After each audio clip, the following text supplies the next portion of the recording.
All right, the usual brake tapping this time of day to get home. Looks like it's going to be pretty heavy going northbound 65 to get to the South Loop downtown, then the eastbound East Loop downtown, and then going eastbound on 440 between 65 and 24. Now, right now, if you're on 440 westbound, police reporting a crash there right before West End Avenue. That's going to be exit 1. Traffic every 10 minutes every morning on Super Talk 99.7 WTN.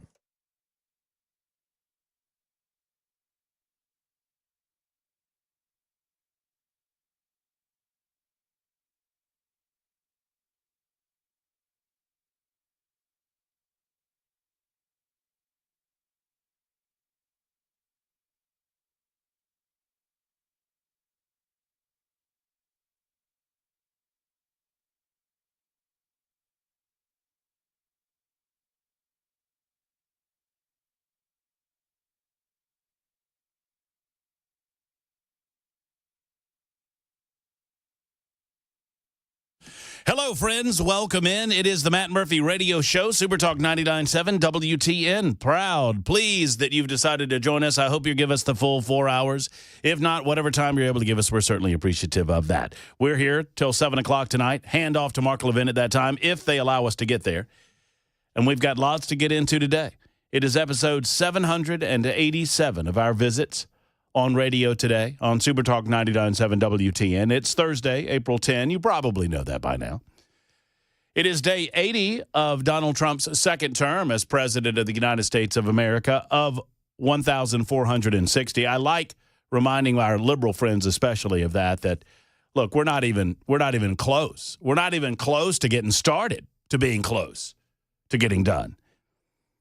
And it's going to be a great roller coaster ride over the next 4 years. I assure you of that. You can find us on a variety of platforms, of course, on the radio, 99.7 FM, all across Middle Tennessee, from Kentucky to Alabama and all points in between.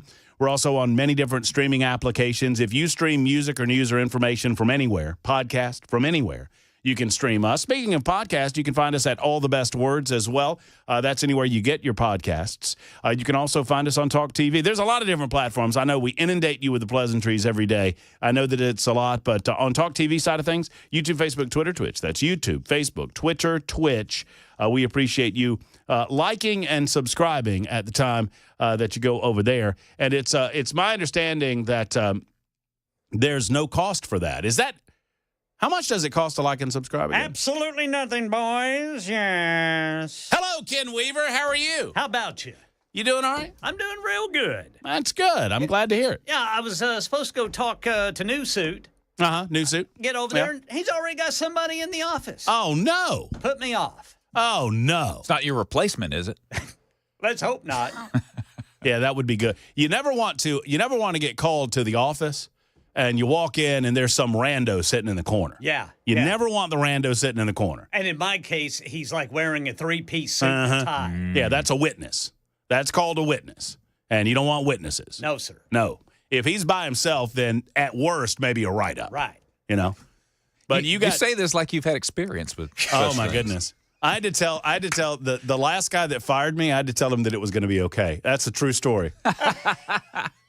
I swear on my mother's grave, the last guy that fired me, I reached over the desk and touched his hand and said, Mark, it's going to be okay.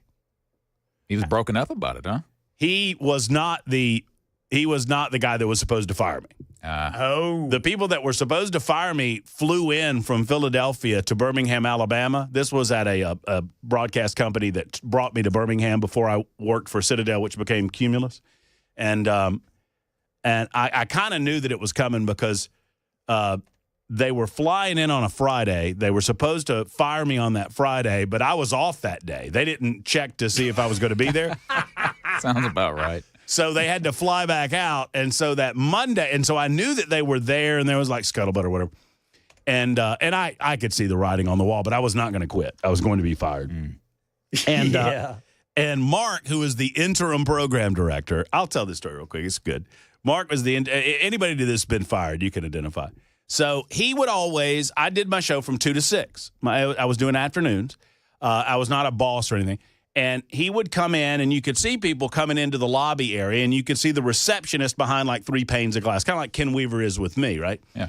And so Mark would always come in after lunch, and I would be sitting there like 1 o'clock in the afternoon because we had syndicated shows on, doing my show prep. And he would come into the studio every day and say, hey, how's it going? What's going on? You doing all right? Yeah. And then he would go back to his office. Well, on this day, this Monday, I saw him come in, and as soon as I saw him come in, I saw him glance over at me and then look away. Uh-oh.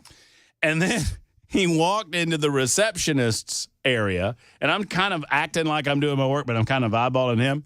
And I see him say something to the receptionist, and then she immediately looks at me. And I was like, okay, something's going on. And then she looks back down, and then he leaves.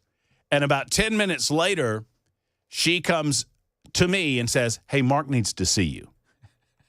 And I said to her, oh, I'm getting fired. Oh. And she just kind of looked at me and left.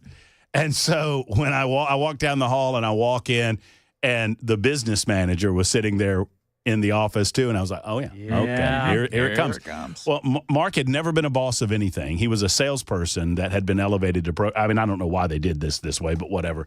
And he was just ashen. His face was ashen, and he was like and he was moving his paperwork around and whatever. And he starts talking, and then all I remember is like the third sentence out of his mouth started with "I'm sorry," which that is management 101. Yeah. You never, if you're firing somebody, you never say you're sorry. And then he's just fumbling, and Mark, God bless him, he's a great guy, but he started like choking up. And that's when I leaned over and said, Mark, it's going to be okay, man. This is going to be fine. Don't worry about it. Trust me, this is not my first firing. It's all good. And he actually said at some point, well, it's my first firing. And I was like, well, good for you. You're doing great. Anyway, so yeah. Uphill from here. So I got experience. Yeah, Sure. Firing people sucks, man. Yeah, it's the worst. Sometimes. Unless you don't like them. Yeah. If you don't like them, it's be not a good day. It's not so bad.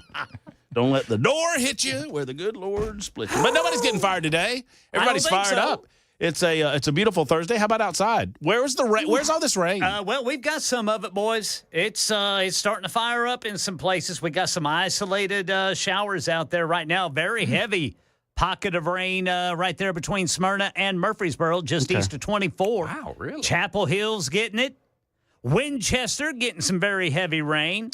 Beautiful out the window here downtown. Yeah, it's gorgeous downtown. Y'all come on down. Interesting. Got more organized activity in Kentucky right now. I see that. And out ahead of that organized line, you've got some isolated pockets of very heavy rain just south of Russellville and just north of Hopkinsville. Man, it's almost like Ken Weaver knows what he's doing in there. He had the full rundown. So these are more like this is not like, I mean, there's some organization up in Kentucky as you mentioned, but these are more like those summertime type kind of boom pop-ups. The pop-ups. Yeah. Well, yeah, that's what it kind of looks like right now. It looks like there is a line that is east of Nashville. Mm-hmm. I'm going to just say in the western part of East Tennessee. Got it. But behind that, you've got these little pockets popping up, like the one there between Smyrna and Murfreesboro. Now, the thing about it is we're all under this severe thunderstorm watch until 9 o'clock tonight. Okay. So we're going to have to watch that. And then, as you boys know well after last week, you know, those thunderstorms, they start rotating, and then they got to start issuing those tornado warnings. And we'll be here. Yeah, risk is very low right now. Very low for that. Yeah, I think it's a level 2? Yeah, for severe weather, It is a level 2 out of 5 for everyone south of 40 and west of 65. Everybody else just a level 1. So not expected to produce tornadoes, but the possibility does exist. You cannot rule it out. You can't rule it out, obviously, and obviously we'll cover it for you comprehensively until 7 o'clock if need be. And then if a tornado warning pops up, that triggers us to be back on the radio in our listening area. So you just keep it right here on Super Talk 99.7 WTN, and we'll keep you as informed as as informed as possible. Laverne is getting rain, says 3175. There's some nastiness. No, I'm sorry. Laverne's got sunshine. That's a good-looking picture. Somebody sent me a photo from Laverne. And BC says, sky's looking dark towards Springfield and White House. Watch out. Check the family there. Yeah. Weber. All right. Yeah. Keep an eye out. Dark skies. I promise you, you know what? I grew up, I admit that I like golf. I have a fascination with the Masters, and I will try not to bother you with that today because the Masters tournament is on. It's one of the more special tournaments in golf. If you like golf, you like the Masters, right? I mean, it's impossible not to like the Masters if you like golf, but I know a lot of you don't like golf, so I'm not going to bother you with that. But I do admit that I completely nerd out this week. To the point that I always watch, I did it last night. I always watch the last 9 holes of the 1986 Masters the night before the Masters. Really? Every year? Every year. Wow. What happened? What happened then? It was Jack Nicklaus. Oh, yeah. He was the Golden Bear, had won 5 green jackets, the last of which was in 1975. He was 46 years of age in 1986, which was ancient in terms of golf. He was several years past his last victory of any kind, and I think 6 years after the last major that he had won in 1980. So people believed that Jack Nicklaus was done. Yeah. And Jack Nicklaus turned it on the back 9 on Augusta National. He was 5 or 6 shots behind when he went to hole 10. For those that don't know, there are 18 holes. Wow. Hole Hole 10 starts the back 9. And I think he shot a 31 on the back, a 30 or a 31 on the back, and won the golf tournament. And it is, in my estimation, the most dramatic 9 holes ever played in golf, or at least in my lifetime. But I always watch it. That's kind of a celebration. Yeah. I mean, because he was just such a beloved figure. Yeah. And it seemed such an impossible thing that he was doing. I mean, he's 5 shots back, and all of these players are ahead of him, all of these great players in their prime, and for him to be able to come back, it was pretty cool. People that know golf know that tournament. So I watched that, and then I nerd out in the golf during the week. Normally, I would take these days off, but I've already taken days off. So I don't want to. That's right. And I got another day to take off on Good Friday. So Good Friday. Good Friday. That's right. But we got plenty to do between now and then. We will talk a little General Assembly. There is an immigration bill that's getting a lot of attention, not just here in the state of Tennessee, but nationally. We will discuss that immigration bill and what its purpose is. We will, talk about tariff fallout if you desire. I mean, I don't necessarily have any desire to talk about tariffs today, but it is what it is. The markets responded to the fact that the tariffs had been pulled back from every other country not named China yesterday in a very, very positive fashion. Well, the markets kind of settled in and decided to respond to the fact that we're still going to tariff China, and that happened today, and that was a little bit of a negative piece of activity on the part of the markets for the course of the day today. So obviously Donald Trump has drawn out China, has isolated China with regard to tariffs. It is believed that that was the purpose all along, at least if you believe the White House. Donald Trump and his cabinet had an extended press availability earlier today. It was pretty nice to see the President of the United States with all of his assembled cabinet members. He went around the room and allowed all of them to talk. Whether it's, the Treasury Secretary, Bessent, or the Lutnick was in there, and the Education Secretary, Linda McMahon, was in there. Pete Hegseth was in there. Obviously, Marco Rubio was there. I mean, all of them. The Agricultural Secretary. And they all had a chance to say a few things about where they were. Even the Chief of Staff made a few comments. What's her name? Rice? Susie Wiles. Wiles, not Rice. Or Susie Wiles had a few things to say as well about the relationship with the cabinet. So it was good to see earlier today, and we've got a couple of those clips, the more pertinent clips for you. Obviously, Donald Trump answering a tremendous amount of questions regarding his purpose behind the tariffs to begin with. The White House is also responding to quote-unquote claims of insider trading after the tariff pause. We'll talk about that. There is a breaking news out of New York City. A helicopter crashed in New York's Hudson River. Rescuers raced to the scene there. That happened, I guess, about an hour or so, maybe even less than an hour or so ago. Emergency vehicles responding to the scene, and it's believed that one person at least has been killed in that helicopter accident. There are helicopters all over New York City. And let me tell you, I've jumped out of airplanes. I would never – would you ever – you hear about these helicopters, these sightseeing helicopters. No offense to – I know we have some in Nashville. I've been up in one in Nashville. Wait a minute. So I'm about to I almost said I would never go up in one, and I realized I've been up in one. I didn't know we had them around here. Yeah. I think there are at least two. I think I have. I don't know if this guy's still in business or not. Now, do you pedal the propeller while you drink? Aero Lux Aviation ran Nashville helicopter tours, and I got one of his stickers on my computer there. I did not know that. And there's another company as well. I don't know if there's any pedaling. Ken, there was a little bit of drinking before I went up. I knew it. Have you ever been in a helicopter, Ken? Yes, I have. Oh my! How was it for you? It was very exhilarating. Yeah, it is. I did not like the turns. No? Yeah, we were in one of those helicopters where, every helicopter. It wasn't a bubble helicopter, but, it was mostly glass windows, and my dearly departed Papa was he inspected oil rigs. And he'd fly out to an oil rig out in the Gulf of, it was Mexico at the time. Now it's Gulf of America. But so he took us up in one, and, we'd fly out over the Gulf for a couple of miles and then come back. And the turn was, I was sitting on the side where he banked. Yeah. And I didn't like that. It felt like you were going to tump over? Yeah. Yeah. But I didn't. So we went up because I think we were talking about doing some advertising with this gentleman. And once again, he was just starting his business up to compete with an established helicopter tour business that was in town. But apparently it's a thing, Chris, where people it's still around. I see it. Yeah, people want to get up and tour this. And I absolutely loved it. I had not been in a helicopter previous to that. Obviously been in a lot of small aircraft. But there's something about being able to hover that is weird. Yeah.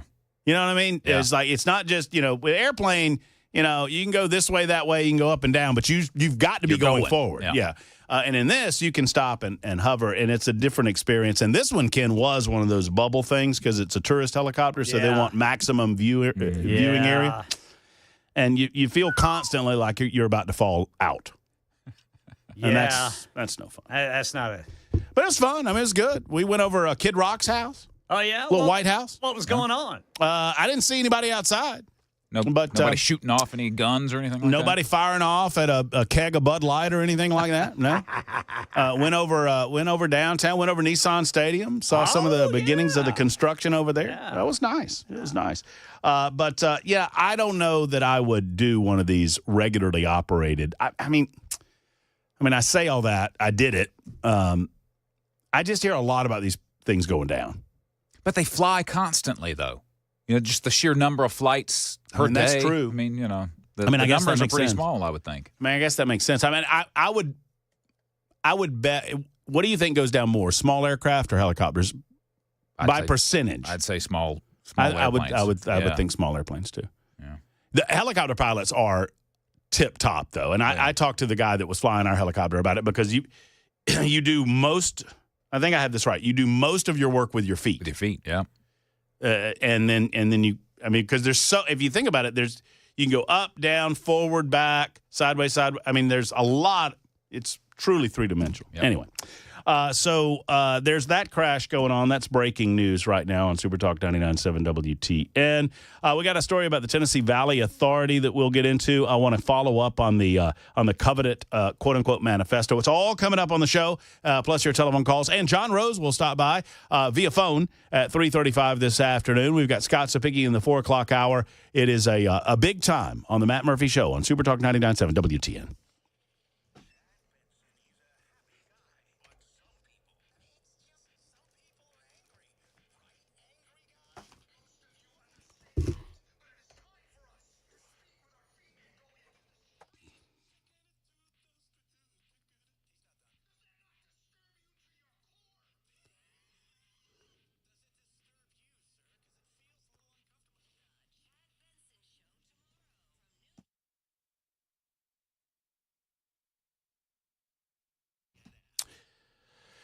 Friends, it's Matt Murphy, and I've got a couple of important questions for you. Number one, how much do you pay for your health insurance? If you don't know the answer, you need to call Shane Ring of Cover Nash. Number two, are you getting the coverage that you deserve?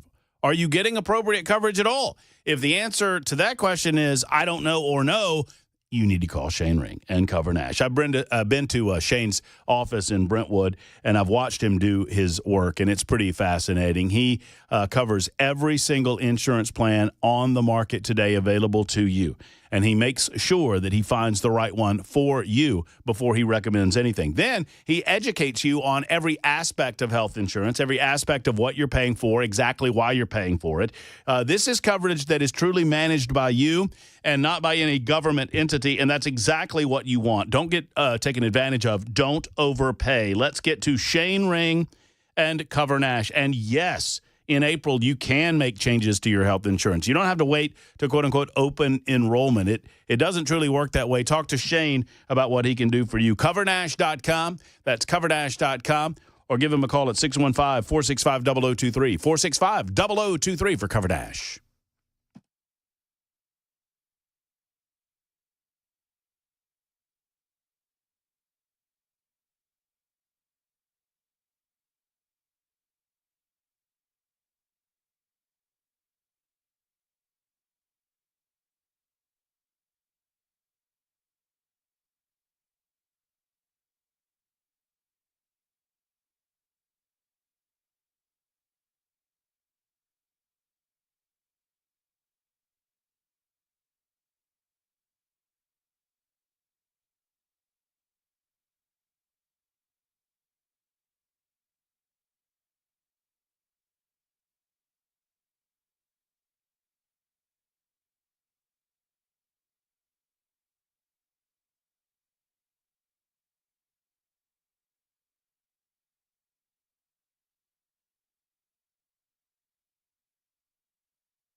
For over 33 years, Nashville Safe House has been keeping you safe in the safe and vault business. They offer the best selection of home safes, gun safes, high-security safes, and vault doors anywhere on the market. And I would put them against any company in the United States of America, and we have them right here in Nashville, Tennessee. Nashville Safe House has over 200 safes on display in their showroom and another several hundred in their warehouse. They have more safes than any other dealer would have in their entire inventory in stock on the showroom floor, not to mention what they have in their warehouse. Now through April 15th, they have rebates of up to $400, so the time is ticking on those rebates. Always sales tax free with their gun safes at Nashville Safe House, and huge savings on select models. But there's more.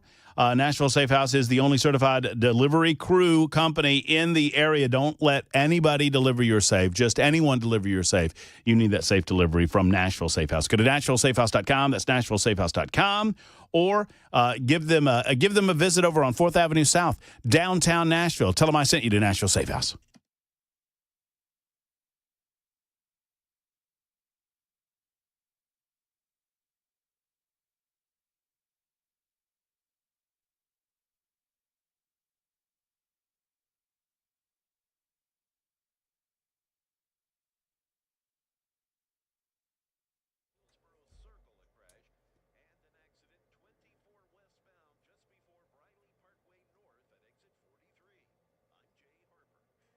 Helicopter crash, fatalities confirmed in the Hudson River. This story and more at 3:30 on Super Talk 99.7 WTN. Thank you much, Ken Weaver. We have an update on this story about the Covenant School writings of the killer involved in, obviously, the slaying of 3 adults and 3 children, 9-year-old children at the Covenant School 2+ years ago. We'll update that for you coming up in just a few moments. And you might have heard that the House of Representatives has now passed a budget resolution, And we'll talk in a moment with Congressman John Rose about that budget resolution and what it means. Exactly where does it put us in terms of budgets? Donald Trump was pushing his, quote, big, beautiful budget. And the House of Representatives has gotten it past the finish line, at least this phase past the finish line. We'll talk about what that means and what is left to do in terms of the budgetary process. That is on the way as well on Super Talk 99.7 WTN.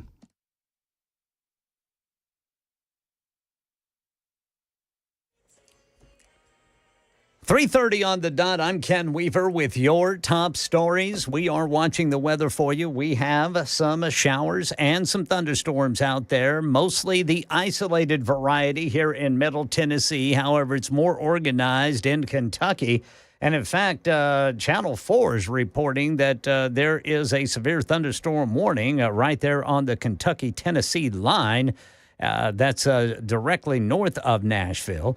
Right now in South Middle Tennessee, we have a severe thunderstorm warning for a part of Middle Tennessee that's not even under the severe thunderstorm watch until 9 o'clock. Now, with these storms, very low tornado risk, but we can't rule it out. We'll be here to tell you about it. Full forecast and traffic coming up in 4 minutes. Helicopter crashing into the Hudson River by Lower Manhattan in New York City today. Here's Phil Lipoff. And what we had heard right before that, where there were at least 5 people on board, children and adults, and now we're hearing at least 3 of them are dead. And this is as they're, trying to help people who are in the water, recover people who are in the water, and that's what we know right now. 2 planes clipped wings at D.C.'s Reagan National Airport today. The FAA saying there were no injuries. Flight operations at the airport were not impacted. Terrible ending to the search for an autistic little boy in Memphis this morning. Authorities say 5-year-old Caden Nolan was found dead in a pond. He had been under the care of his aunt, who fell asleep while she was watching him. Right now in Tennessee, the undocumented students bill has passed the full state Senate. Now only has to pass the House before Governor Lee can sign it into law. This bill says state school districts can refuse to enroll illegal immigrant children. U.S. stocks closed sharply lower today, wiping away some of the previous day's rally as investors digested President Trump's decision to suspend some tariffs while escalating the trade war with China. That's the latest news. Traffic and weather next. I'm Ken Weaver, WTN News.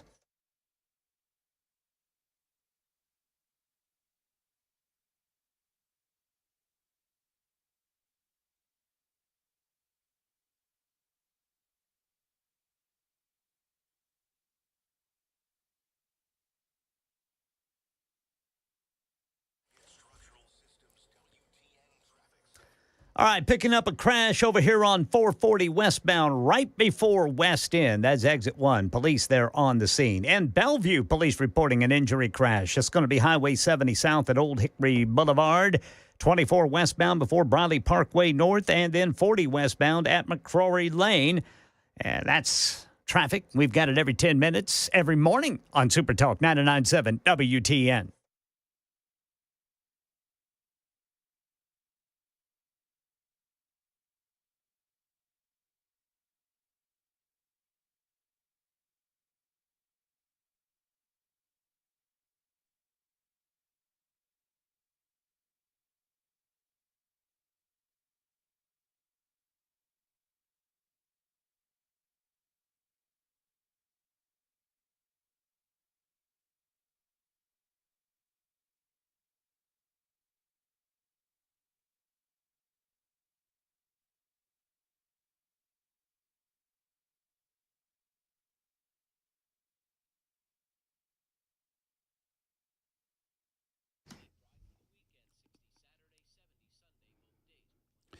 It's a little bit cooler over the next several days, but before you know it, you'll be popping on that AC again. You've probably had it on previously this year. Well, did you smell a smell? You know, oftentimes when the AC sits dormant over the winter months, it collects dust and dander, and you need to get that cleaned off. Do so with Jeff Eddy and Efficient Heating and Cooling. Jeff's going to come in. He's not going to take advantage of you for this maintenance call. Only $125. That's the max price, and that's for multiple units oftentimes. Oftentimes, it is less than the $125 cap, but regardless, you need to get it done, friends, because Jeff wants to make sure that everything's running as it should.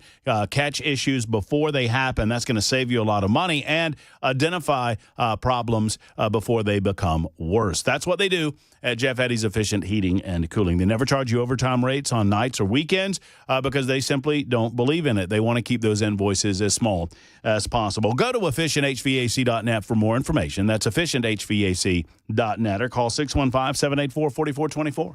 784-4424 for our friends with Jeff Eddy and Efficient Heating and Cooling.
With Genesis Diamonds, you don't have to worry about pushy salespeople. As a matter of fact, you don't have to worry about really salespeople at all. Here's what I mean, friends. It's Matt Murphy for Genesis Diamonds, and with the integrity that they have built, the solid foundation that they've built in Green Hills and Cool Springs, they don't have salespeople as much as they have individuals that are experts in the diamond industry that are there to assist you. They want to help you find the right one for you. Now, if you already have an idea about what you're looking for, whether it's a set of diamond earrings or a pendant or a bracelet or whatever it might be, or a ring for that special occasion and that special someone in your life, they'll direct you in the right direction. But if you don't know anything about the diamond buying experience, don't worry. They'll take you by the hand and they'll lead you through the process. They don't play pricing games with you, which is so delightful. You know the prices that you're going to get. As a matter of fact, they don't mark up their prices just to mark them back down. When they have a sale, they truly do have a sale at Genesis Diamonds, not some phony event. We're lucky to have them here in the Nashville area, and I'm proud to support and be a part of Genesis Diamonds. Don't forget, only Genesis has the top bridal designer brands that everybody wants. So if you've got a loved one in your life that's about to get married, you need to get to Genesis. Green Hills and Cool Springs, Genesis Diamonds. You'll love the experience. Tell them Matt Murphy sent you.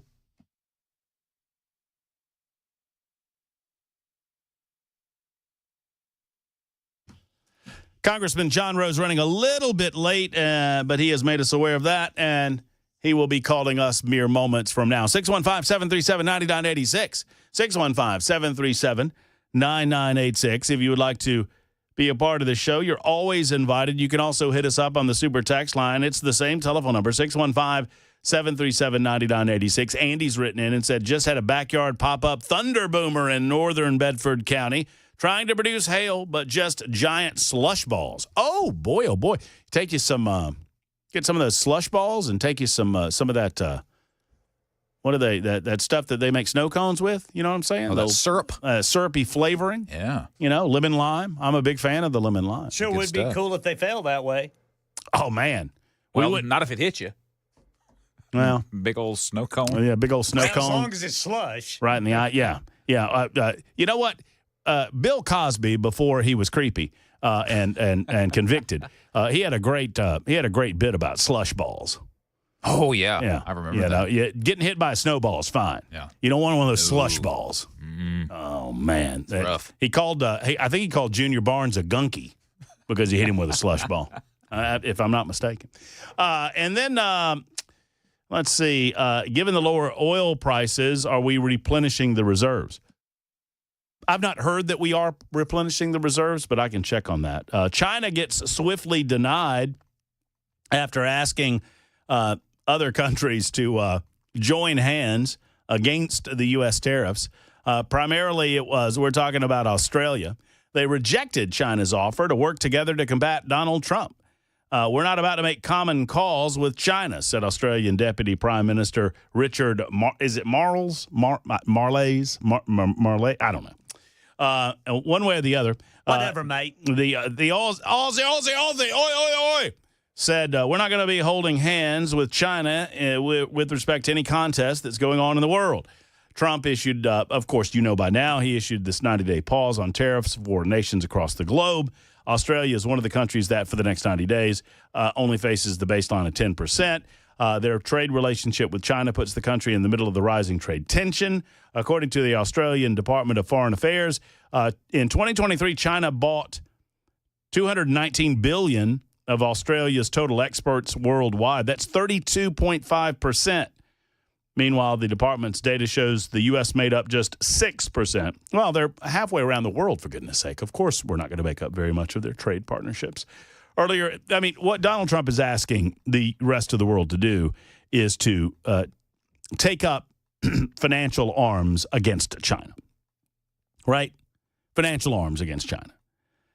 And by that, China has been taking advantage of the rest of the world for a long time. The rest of the world has, because of China's economic power, because of the amount of manpower that China has, because they have a heavy hand over the freedoms and liberties of their citizenship. You know, they have a tremendous amount of security in China, job security, national security, personal security, not a lot of freedom, not a lot of liberty. Not a lot of an ability to speak out in a freedom-minded fashion. And with that in mind, they keep a heavy hand over their working population.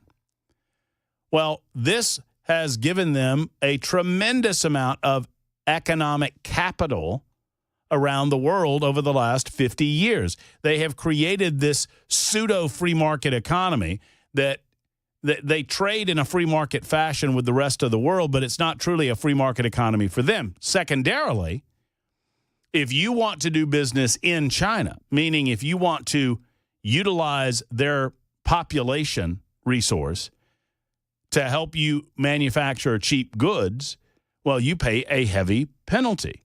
Not necessarily a heavy financial penalty, but a heavy penalty in terms of intellectual property.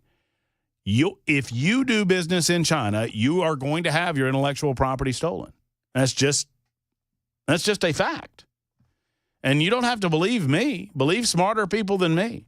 Kevin O'Leary said as much just the other night on hashtag Never CNN. Hashtag Never CNN. Don't watch CNN. It's a garbage network full of garbage people.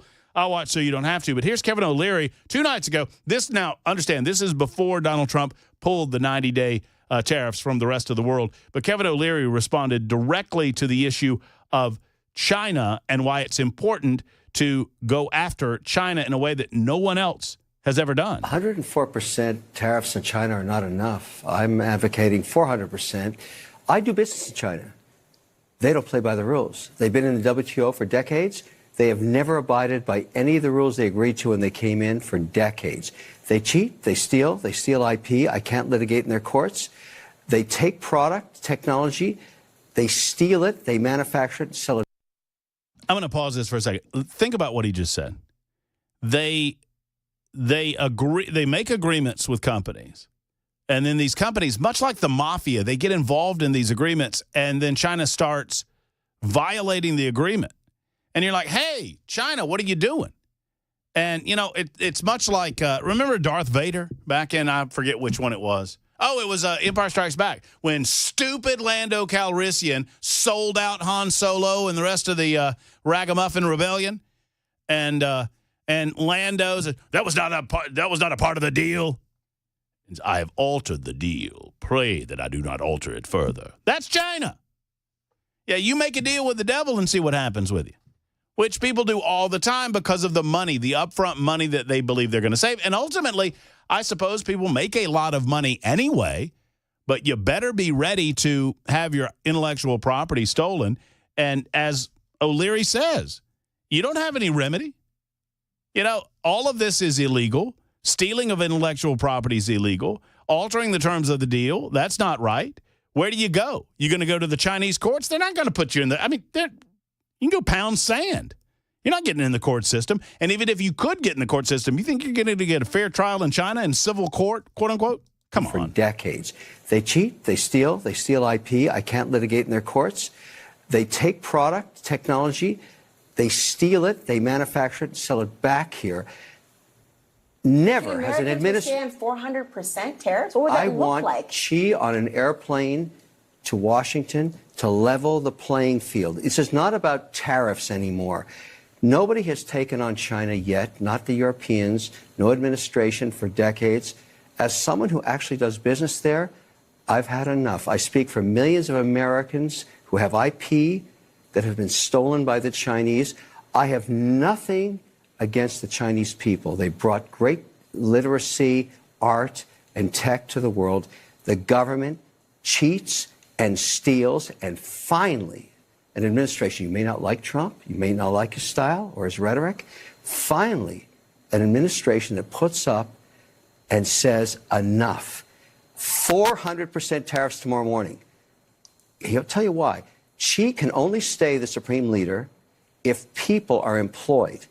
If we wipe out any business there, because we are still 39% of all consumables on Earth and 25% of the world's GDP, America is the #1 economy on Earth with all the cards. We will not have that forever. It's time to squeeze Chinese heads into the wall now. Well, hold on a second. I love the characterization. Squeeze Chinese heads into the wall now. Well, I hear you, but hold on. And then the clattering clap, blah, blah, blah, blah, blah, all the turkeys on the panel. That's what I got. All of these liberals, they're all turkeys. You say something powerful like that, like it is time to take on China, and then blah, blah, blah, blah, blah. All they want to do is gobble. If we're talking about people, the average consumer, not necessarily the head honchos of businesses all across the globe, can they withstand the pressure of that sort of tax on the goods? It's short-lived. There will be. But what's your timeline compared to? You don't know the average American's timeline, what they can actually survive. There's people right now who can't survive. 400% tomorrow morning. Cheese on an airplane to Washington to cut a deal. 400% tomorrow morning, and he's on the and she will eventually cut a deal if we do this the right way as well. Does that necessarily mean that prices are going to go up in the interim? Yeah. I mean, we have been living, guys, we have been enjoying phony low prices for a long time. And we have to recognize that. There is a price to be paid for the amount of product that we have on American shelves that has been made by little tiny 14-year-old Chinese hands or whatever it is. And it is at a valuation that is below what we could do it around the rest of the world. That it's not to say that we can't get back there and we can't work it down in the free market again. But right now, the free market has been manipulated by bad actors. And those bad actors, that's China. Kevin O'Leary gets it. Donald Trump gets it. The political left will never get it. All right, we're going to take a break early because I believe John Rose is coming up in just a moment. It is 48 after the hour on Super Talk.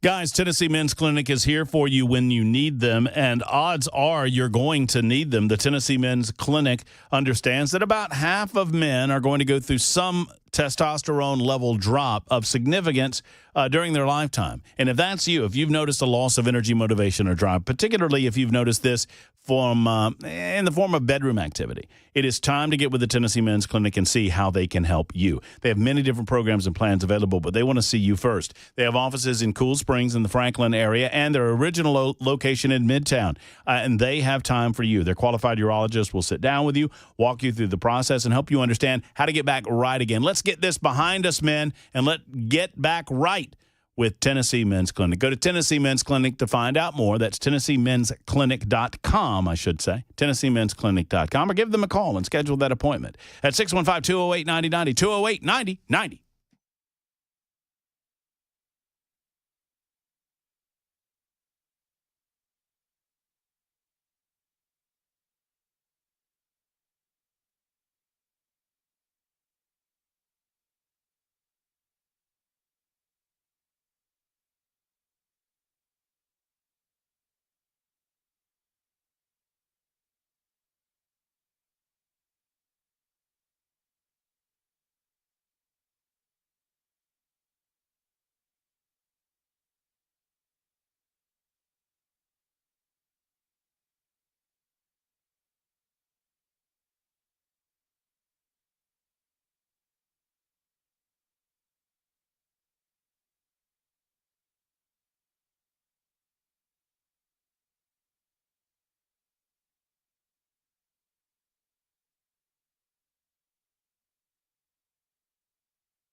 All right, tracking a severe thunderstorm warning set to expire at 4 o'clock right now. This is going to be for Sumner and Robertson counties. Got a severe thunderstorm warning in far south Middle Tennessee. All of Middle Tennessee is under a severe thunderstorm watch until 9 tonight. We are at a very low level risk for tornadoes, but as you know, we cannot rule it out. Got a deadly helicopter crash to tell you about. 2 planes taxiing for takeoff, clipping each other. Tennessee lawmakers close to passing a law that is sure to end up before the U.S. Supreme Court. All this and more at 4 on Super Talk 99.7 WTN. All right, we have a few minutes with our good friend, Congressman John Rose. Congressman Rose obviously busy at work in Washington, D.C. It's my understanding House Republicans narrowly passed a budget blueprint for this year's reconciliation legislation. I think it was a 216 to 214 vote to talk about that, amongst other things. It is always a pleasure to talk to the good congressman. Hey, John, how are you? Good afternoon, Matt. Thanks for having me on the show today. Well, obviously, it's always a pleasure to talk with you. And as most people already know, John is not only a sitting congressman in the state of Tennessee, he's also announced he's running for governor. And we'll talk about that in just a moment. But, John, I want to talk about the House of Representatives passing this reconciliation legislation. Just to help folks that are out throughout Tennessee that haven't really been following this. What does this mean in terms of the process? Where are we in the process? Well, I think this really clears the path for us to get into the serious work of crafting what's called budget reconciliation specifics. So in the days ahead, the weeks ahead, the various committees in the Congress will take up their part of this and craft a very specific legislation to implement what will at a minimum be $1.5 trillion in budget cuts over the next 10 years, which is not enough, frankly, to completely get us back on track, but I think is enough to make the statement that we're getting this started. And so this budget resolution is kind of the prerequisite for that. The House had passed a version of this 4 weeks ago, and the Senate finally got to this work over the weekend, and their version is a little bit different from ours. But they have set a different minimum, which was kind of an embarrassingly low $4 billion as opposed to our $1.5 trillion. But at the end of the day, nothing precludes them from making the same cuts that we do. And so earlier today, Leader Thune came out and said that that essentially they were committed. The president assured House leaders and some of our holdout members that the White House is committed to, at a minimum, $1.5 trillion in cuts. And so this really sets the stage then for us moving forward and crafting the specific provisions that will make those cuts and, for the first time in history, really make real cuts to the future spending of this country and get us on a track, hopefully, that we can then build upon to get our budget and our fiscal house in order. Congressman Rose, obviously, I appreciate you talking about the cuts. I think it needs to be a national priority, and thankfully it is now with this president in the White House and a majority in the House and the Senate, a Republican majority in the House and the Senate. But I know a lot of folks are thinking about the tax cuts that went through in 2017, the Tax Cuts and Jobs Act. Part of this is an effort to make those either permanent or at the very least extend them, correct? That is right, and certainly I'm an advocate for making them permanent because, the last thing we want to do is set the stage for having another big showdown, 5 years from now or whenever it might be. And we all know that when you provide that assurance of some level of permanency to the business community, then small business owners can make decisions about how to invest and how to grow their businesses. If you know that you've only got a five-year window or some limited period of time, then you're not going to make the long-term decisions that would be the best for your business and the best for growing the American economy. And so I think we should provide permanence here. These are tax cuts that we will be extending. And so, if we don't get this done, then, 80% plus of Americans will see their taxes go up dramatically. It would be the largest tax increase in American history. So we simply have to get that done. And then we also, though, have to make real cuts to our spending. We've got $36.2 trillion plus in debt, and that's, leading to, with the current high interest rate environment, spending $1 trillion a year just on interest. and we can't sustain that. That ultimately drives us into economic disaster for every American. So we've got to make some serious cuts, and we're prepared to do that. And we've outlined what this budget resolution does is outline where those cuts will come from. And I think actually we can do better. And the recent evidence is that the Congressional Budget Office has been busy at work scoring the suggested cuts that we're going to make. And the good news is that the savings are going to be even bigger than what we had anticipated. So I feel good about us accomplishing this goal. Congressman, obviously you're wearing multiple hats nowadays as a congressman, of course, and as a gubernatorial candidate. And I'll ask you this question in regard to both. Part of your area of expertise, and I know you've been talking to the people of the state of Tennessee about this, is agriculture and farming.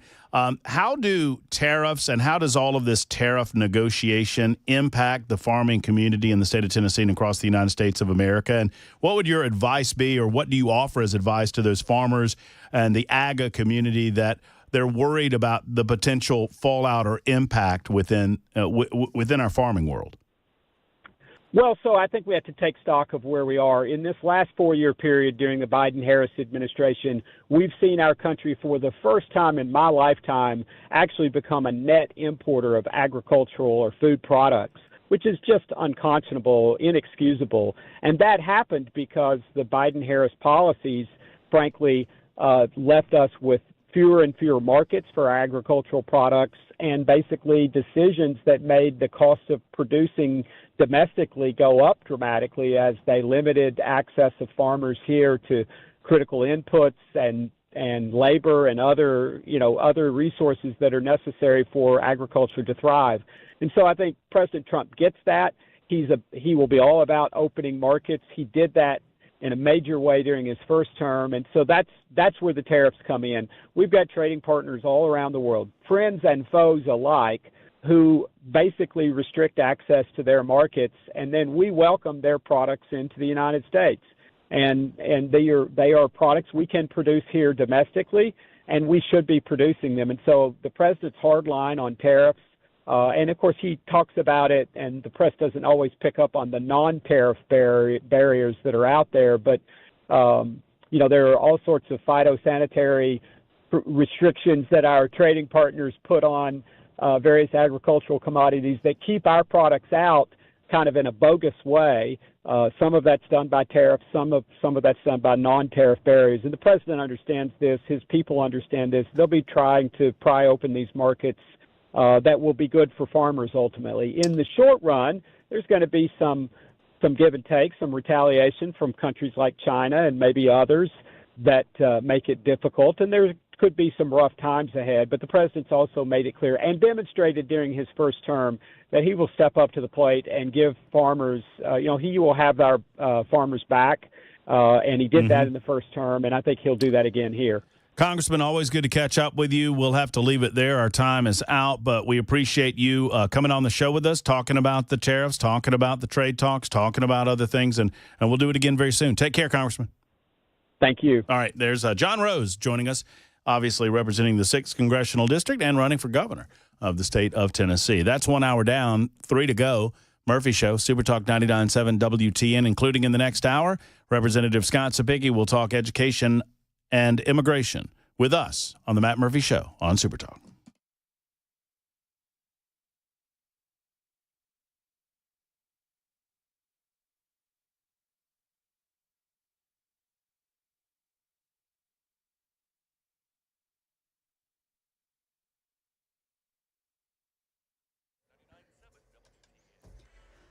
I'm Ken Weaver with your top stories. Right now, it looks like that severe thunderstorm warning for Sumner and Robertson counties has been allowed to expire, although radar is still showing some pretty heavy rain in that area. All of Middle Tennessee is under a severe thunderstorm watch until 9 o'clock tonight, and storms have already popped up. They're more organized right now west of Nashville. They're in Kentucky. And then the line comes back down into West Middle Tennessee. And there are some strong storms that have popped up in that line. Looks like there might be a severe thunderstorm warning there near Jackson, which is about a 2.5-hour drive west of Nashville. But all of that is creeping eastward. Right now, we understand that the threat of any tornado with any storms that pop up in this severe thunderstorm watch area, the risk for that is very low, but you can't rule it out. And we'll be here to tell you all about it if it happens. Full forecast and traffic coming up in 5 minutes. Heath Barker, who is still trying to recover from the flood in Clarksville, telling Channel 4 today what concerns him about today's stormy situation. I'm not concerned that it's going to come all the way back. I'm just concerned that, something may happen to kick the power off again. That wouldn't be good. As for flooding, Clarksville city leaders say they're working with state and federal agencies to review flood maps to come up with a solution for which the mayor says currently there's no timeline. We're seeing reports that 6 people died in the helicopter that crashed into the Hudson River in New York City this afternoon. Here's Phil Lipoff describing the rescue operation. Those boats are surrounding it, but because of the current, because this helicopter appears to be upside down, they've gotten a smaller boat out there to get closer to the chopper. Are people strapped into their seats underwater? Are they out of the water trying to survive? That's what they're trying to figure out right now. It's an emergency rescue response recovery. They're in there looking for everybody. Meanwhile, at D.C.'s Reagan National, 2 planes clipped wings while taxiing for takeoff. One of these planes, both of them were American Airlines regional planes. One was waiting just short of the runway when the other one came up and for some unknown reason bumped and clipped that wing. And we pulled the air traffic control audio, and you can hear the one pilot say to the tower, "We just felt a big bump." And then another plane behind the two said, "We see part of the wing on the tarmac." Luckily, they weren't going very fast. The other one wasn't moving at all. That's Sam Sweeney reporting. Terrible ending today to the search for an autistic little boy in Memphis. Authorities say 5-year-old Caden Nolan found dead in a pond. He had been under the care of his aunt, whom authorities say fell asleep while she was watching him. That's the latest news. Traffic and weather next. I'm Ken Weaver, WTN News.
Whites Creek police reporting a crash blocking the left lane 24 westbound past Old Hickory Boulevard. In Berry Hill, police reporting a crash on the right shoulder 65 northbound at I-440. Then a crash 24 westbound at Murfreesboro Pike. In Pegram, got a crash on the left shoulder 40 westbound at McCrory Lane.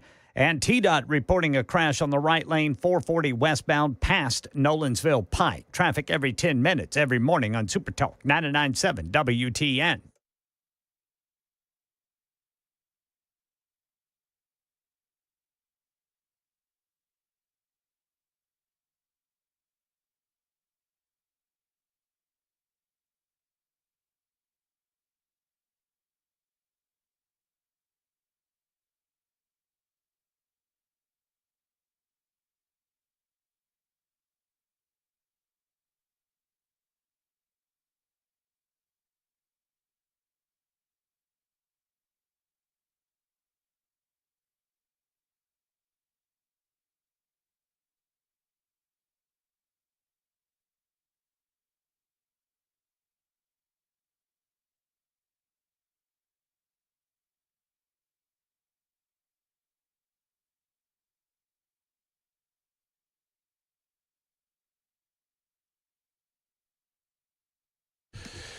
It is Super Talk 99.7 WTN. My name is Matt Murphy. This is the Matt Murphy Radio Show. Thank you for being around. We appreciate you, whatever time you're able to give us. We're certainly appreciative. This Thursday edition just flowing right by. 1 hour down, 3 hours to go. Join us at 615-737-9986. If you have any questions, concerns, thoughts about really anything on your mind, you can also hit us up on the Super Text line, 615-737-9986. Someone has done just that. Now, if Ken Weaver or anyone else in the traffic department has already mentioned this, I apologize. I was talking to our next guest, but accident 40 eastbound at 109. Do we know about that? We do now. Apparently that's going to be over in the Lebanon area. Good Lord, I'm just looking at the SmartWays. My goodness gracious, there's accidents everywhere. But yeah, there's seems to be a little bit of a. Yeah, there's a little accident on 40 eastbound, almost to 109. Just be aware of that. I'm looking at that accident right now. That's over in the Lebanon, Mount Juliet area, and then a lot of red in the Nashville area as traffic heats up as we get to afternoon drive time. All right, we'll keep you up to date on that and all of the things weather-related as we recognize there's a lot of pop-up storms going on, and we expect those throughout the course of the afternoon. Stormy weather in the General Assembly, I believe, and we welcome Representative Scott Sapicki, as we do on these Thursdays, every other Thursday at least, and when news breaks, to give us an update, not just on education, but all things happening in the Tennessee General Assembly. Hello, Representative. You look good. Well, thank you. I appreciate that. The coif and everything. I'm trying you're to. Back.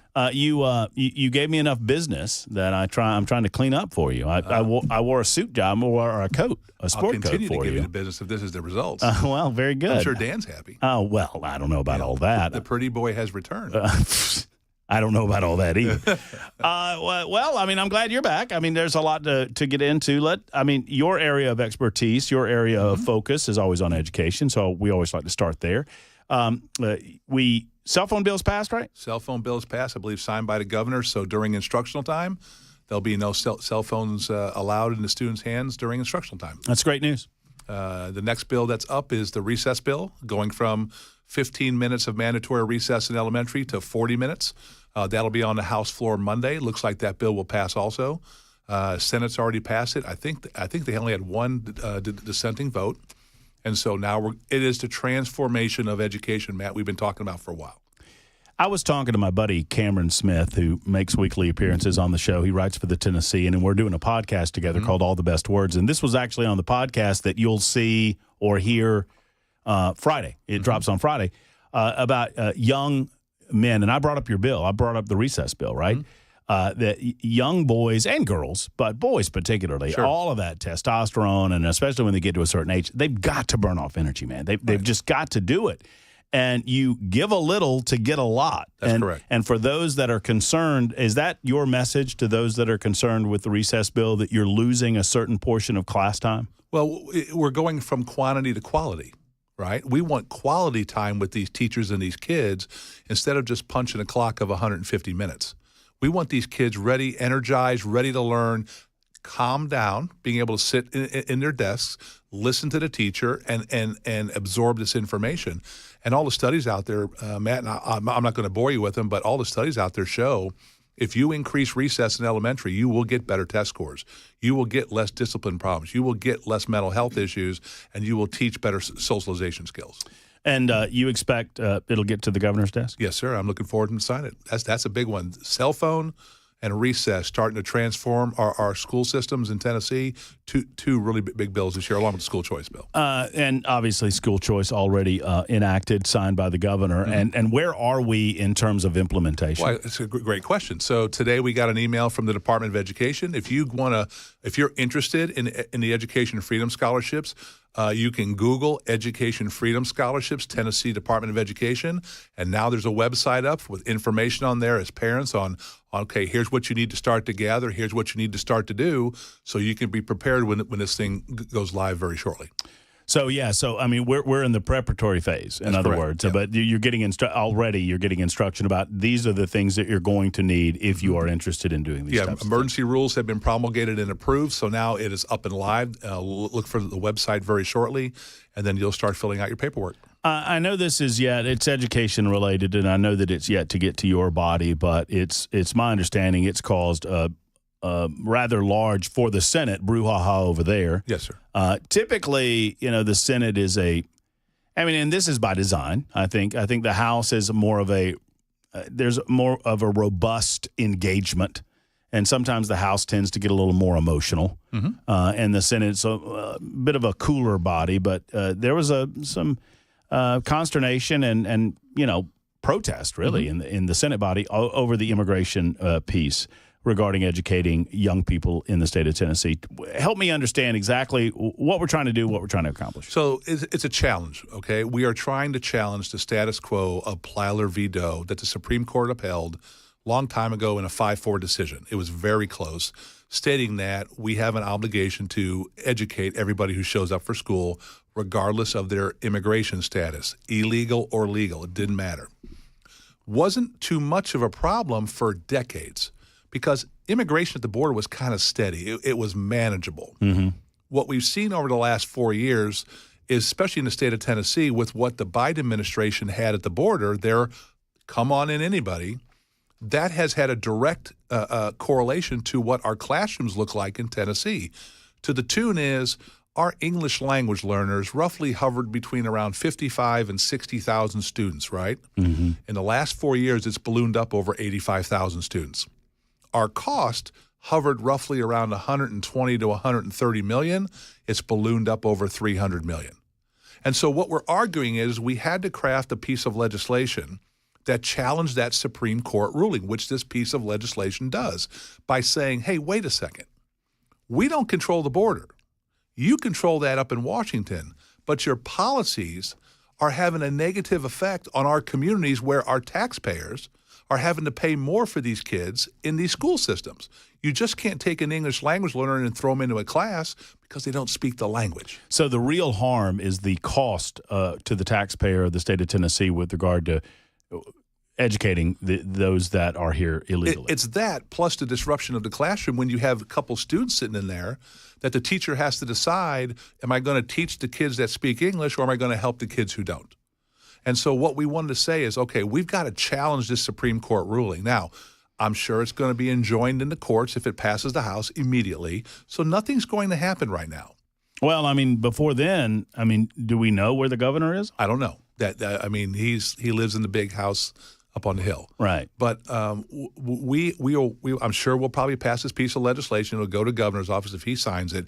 It's going to be enjoined right away in the courts. I would be shocked if the Supreme Court didn't grab it out locally and say, hey, we're going to look at this right now. So here's the question. If we don't have control over the border, but the federal government says you have to react to our border crisis and pay for it, that's an unfunded mandate from the federal government. So either Plyler v. Doe gets overturned by the Supreme Court and say, no, this is a state's decision, or they say, no, we are going to uphold this, but the federal government has to send the money for the problem they're creating. No, I mean, it makes perfect sense as you describe it. Of course, when it gets to the House floor, Yes. as it did in the Senate floor, it gets very emotional. Correct. And how do you respond to, frankly, I would consider them uninformed people. I mean, I know that you feel for these kids. I know you well enough to know that you don't want any harm to come to these kids. And how do you respond to the argument these kids didn't do anything wrong? They weren't responsible for being here. They're not responsible for their legal status. Why are you punishing the children? Well, I don't think there's too many kids that come across the border in Texas and walk all the way to Nashville. I think there's things that are put in place to get them across the border. I think what we're trying to do, Matt, is we're trying to be fair to the people of Tennessee.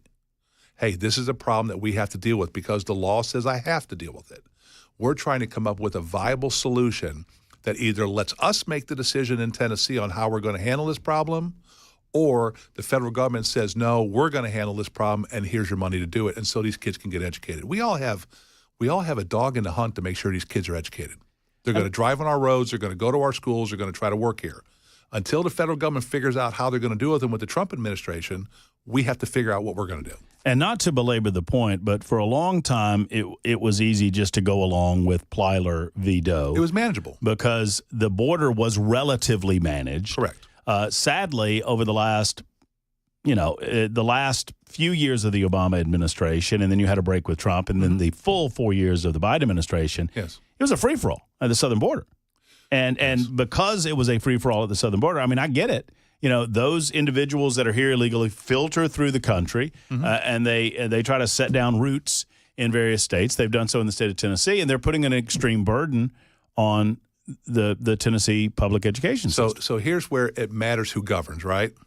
Leading up to the presidential election, we were averaging over 200,000 illegal border crossings a month.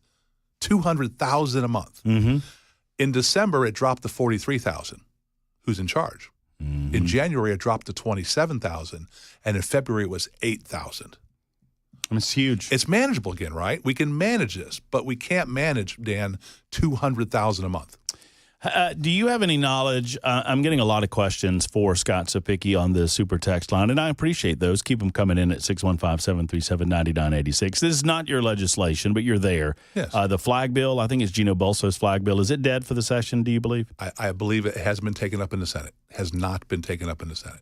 So it's dead until next year. Okay. So the way things work is if you choose to take something up in the House, obviously, and they just ignore it in the Senate, it goes nowhere. It's going to go nowhere. Yeah. All right. So that's an answer to your question, Ray. I've got a few other questions from the listening audience, but we take a break right now at 21 after the hour. Representative Scott Sapicki in studio with us on Super Talk 99.7 WTN.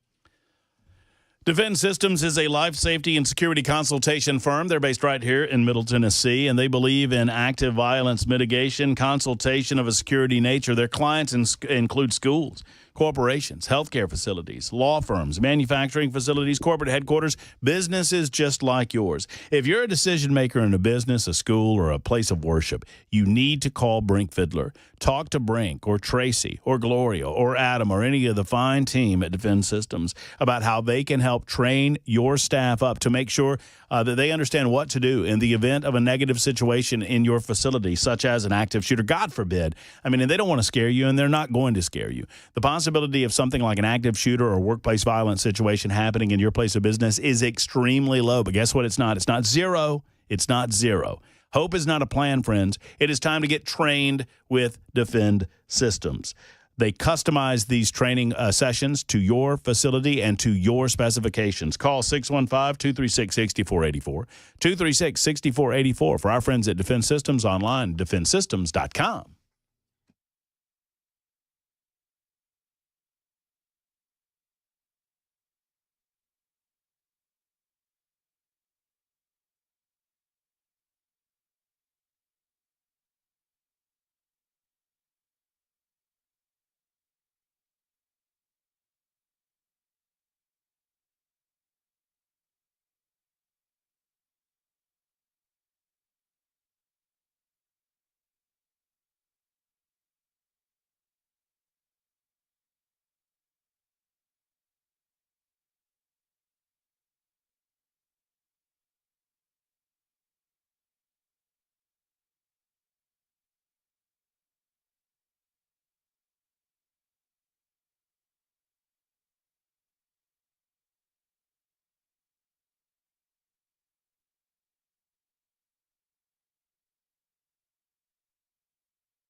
All right, severe thunderstorm warnings popping up northwest of Nashville. Right now, we've got partially Montgomery County and Dixon County. Severe thunderstorm warning until 5. Of course, all of Middle Tennessee is under a severe thunderstorm watch until 9 tonight. Can't rule out tornadoes. We'll be watching it for you. Also, Tennessee just a few votes away from allowing school districts to refuse to enroll illegal immigrant children. We'll have all that for you and that deadly helicopter crash in New York City at 4:30 on Super Talk 99.7 WTN. Super Talk 99.7 WTN. Scott Zapicki talking a number of issues before the General Assembly. He's sitting in studio with us, and we thank him for that. And many of you throwing some questions out on the Super Text line. That's the great way to do it, 615-737-9986. I admit, I try to follow everything, but I don't follow everything. I admit that.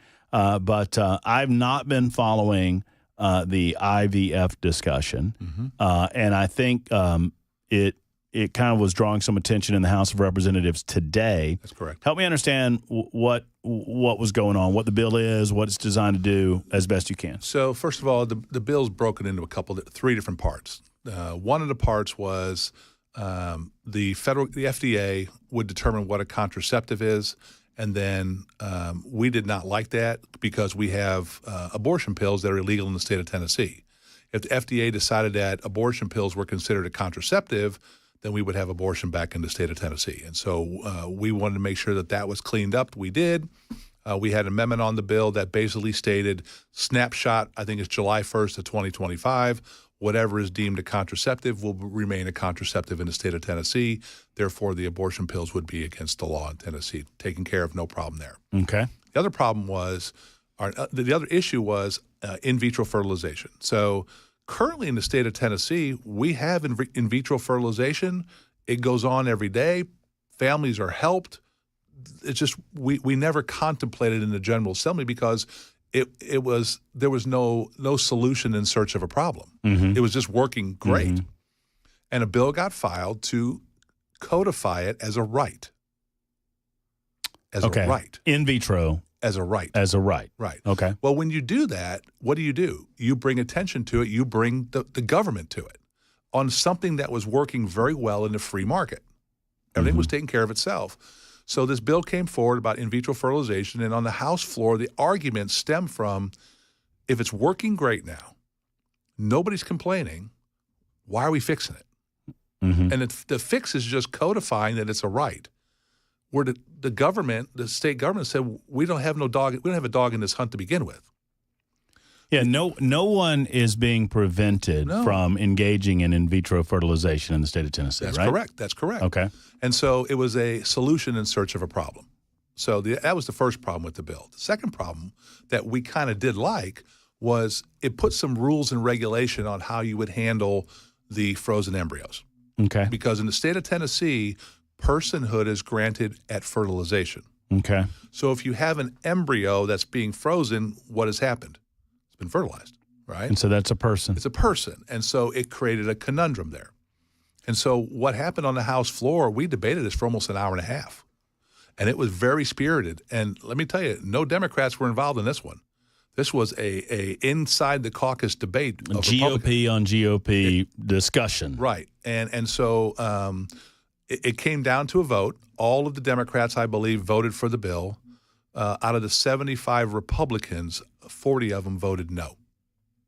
Okay. So a majority of the caucus voted against this bill, the Republican caucus. Did it pass? It did pass with 54 votes. All right. Can you stick around for one more? Yeah. One more segment. Okay. One more segment with Scott Zapicki because we have a number of things to talk about. There's the pesticide or roundup bill that I want to discuss with you. A number of questions coming from the Super Text line and still a few things left unpacked on IVF. With Scott Zapicki, our guest, it's 30 minutes after the hour. Time for news on Super Talk.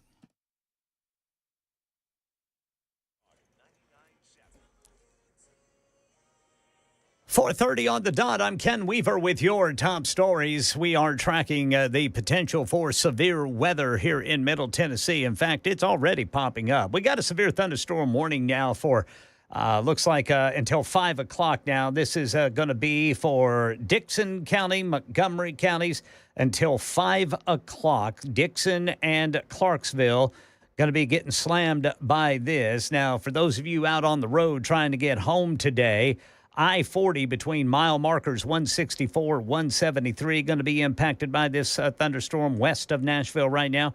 Also 24 between mile markers 1 and 16. This is a severe thunderstorm warning now for Montgomery and Dixon counties until 5 o'clock. Looks like right now the hazard is wind gusts in excess of 60 miles per hour. Tennessee just a few votes away from allowing school districts to refuse to enroll illegal immigrant children after it passed the full state Senate this morning. The bill needed 17 to pass the state Senate. It got 19, with 6 Republicans joining Democrats who voted against it.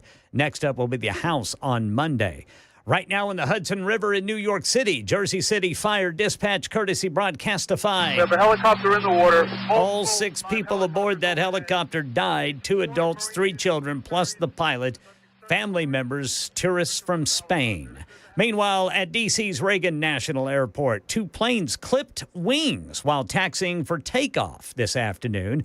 Stocks closed sharply lower today, wiping away some of the previous day's rally as investors digested President Trump's decision to suspend some tariffs while escalating a trade war with China.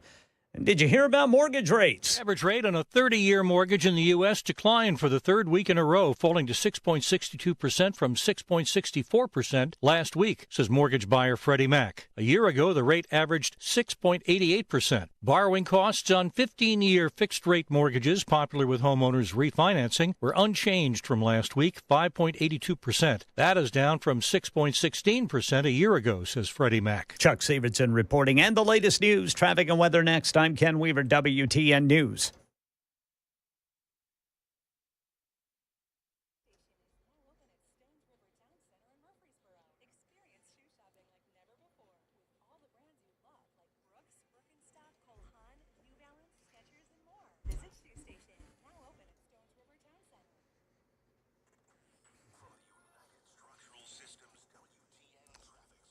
All right, Rural Hill police reporting a crash is blocking the left 3 lanes of 24 eastbound just past Bell Road. Whites Creek police say there's a crash on the right shoulder, 24 westbound past Old Hickory Boulevard. In Madison, police reporting a crash 65 northbound past Old Hickory Boulevard. And back here in Nashville, Berry Hill, police reporting a crash on the right shoulder, going to be 65 northbound at I-440. South Nashville got a crash 24 westbound at Murfreesboro Pike. Traffic every 10 minutes every morning on Super Talk 99.7 WTN.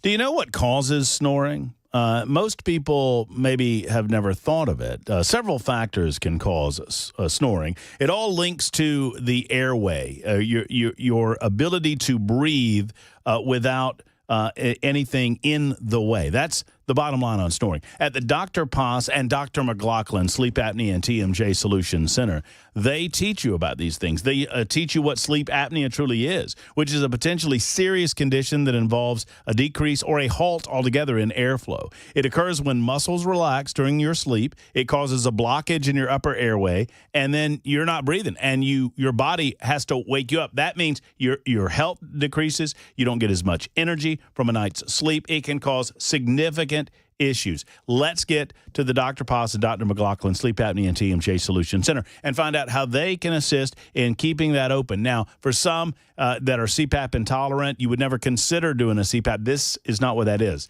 An FDA-approved oral device. It goes in your mouth, much like a mouth guard in football or a retainer, if you were a kid and remember those retainers, and you sleep with it. You don't notice it after a night or two, and you sleep better. You get a more restful night's sleep. It keeps that airway open. That's what it's all about. Go to drposs drposs.com. Oh, and by the way, it's insurance in network with most insurance in the state of Tennessee. Go to drposs.com. That's drposs.com for more information, and go see the Sleep Apnea and TMJ Solution Center.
Very interesting conversation with Representative Scott Sapicki, 38 minutes after the hour.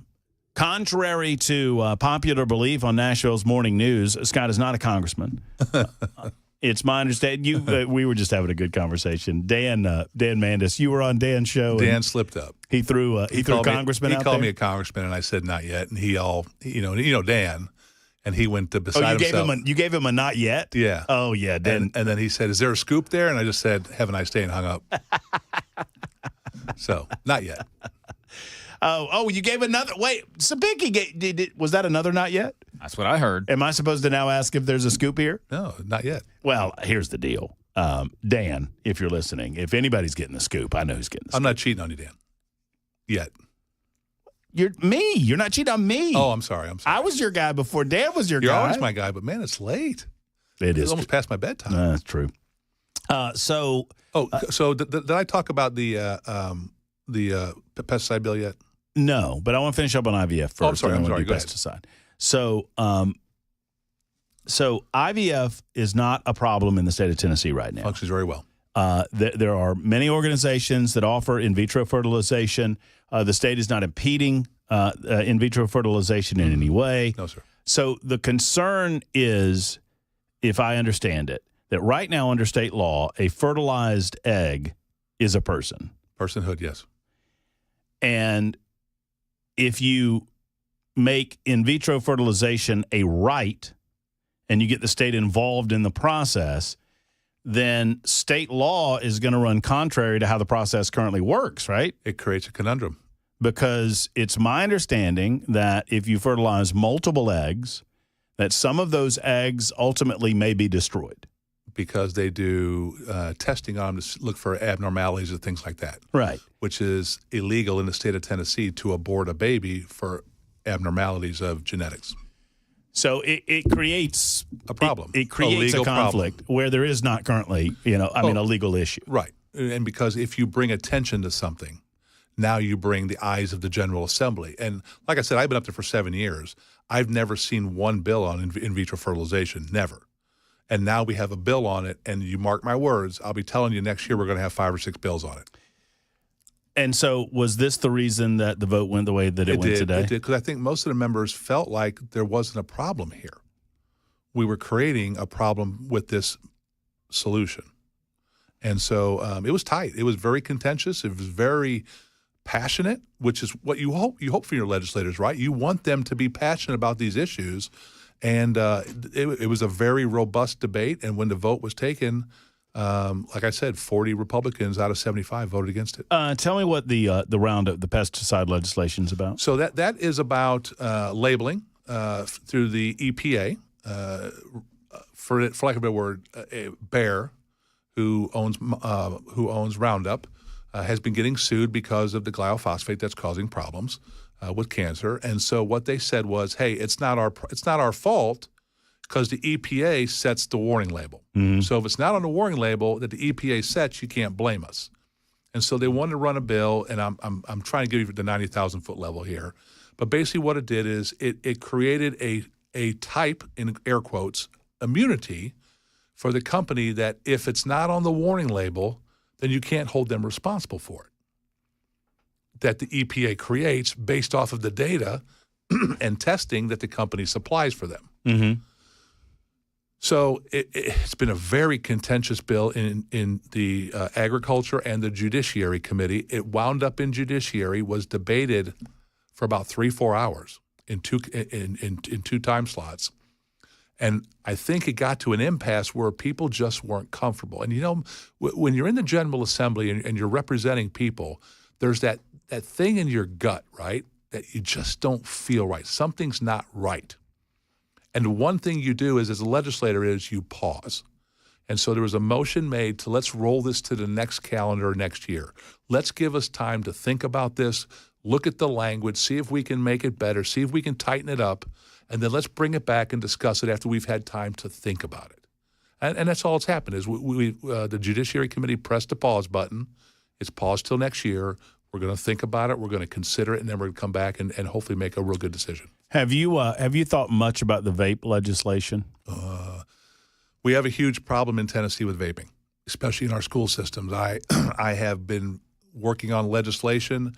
We have got to get better enforcement on the people who sell vaping to people who are under the age, and we've got to do better enforcement in our schools about these kids who come in to vape.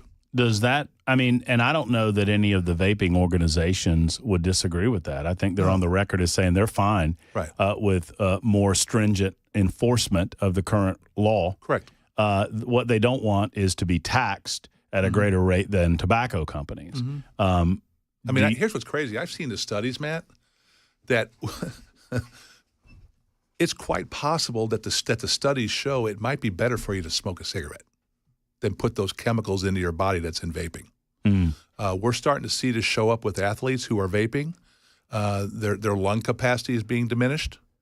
So my mom and dad were 2 and 3 pack a day smokers of the hard, like the Lucky Strikes and stuff, right?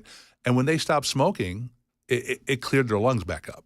You know, it took time, a long time, but they got the lungs healed themselves. What we're seeing right now from the data, Matt, is these kids that are vaping, they're hurting their lungs. Well, then why don't you just ban it? That's a great discussion we probably need to have. I mean, why don't you ban cigarettes too? Well, that's. Why don't you ban alcohol? I hear you. I mean, why don't you just draw up a list of the things that we can consume as freedom-loving individuals? This is the argument, right? This is when you sit, and Matt, you're right. This is the argument you sit in committee on, right? Where is too much? Where's not enough, right? And you try to figure this out through the data. My issue with the bill is it doesn't seem to know what it wants to be. Is it a taxation bill or is it a prevention bill? I would on the education side, I'd much rather see stiffer penalties for those who sell to minors. And I'd like to see better enforcement in our school system on those kids who are vaping. Let's send the message, we're not doing this, kids. 100%. We're out. 100%. So, and I don't have a problem with eliminating the Chinese-based products, too. Yeah. I mean, if you're going to eliminate anything, you have no idea what's coming over from China. And I've talked to vaping, people inside the industry. And, I'm a freedom guy. I'm a libertarian guy when it comes to this type of thing.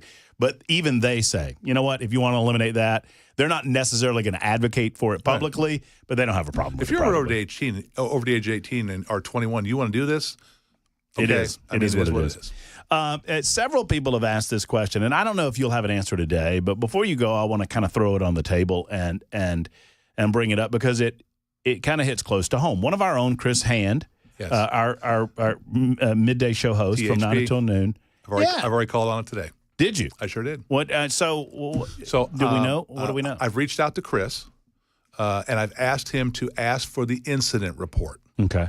And see if he'll share that with me. I need to see the incident report of exactly what was written up, okay? So this is what was explained to me from the Department of Safety. If you are involved in an accident and you don't have a driver's license with you, if you say, I have a driver's license, they have the ability to run that through the DMV real quickly when they go back to their car, and they will cite you a citation for not having a driver's license. They can do it really quickly with the Department of Revenue on insurance. They know they can go back to their car and run all that. If you do not have a driver's license, that's a misdemeanor in the state of Tennessee. It is up to the discretion of the THP trooper on whether or not it rises to the level of I'm going to detain you and take you in. That is the flexibility that we give our troopers who are trained to look at these situations on an individual basis. And just to make sure I understand what you're saying if you don't have one at all? It's up to them. That's from what I understand. So, and this would then, and I'm not fussing at you about it, but I'm just. Now they would cite them for it.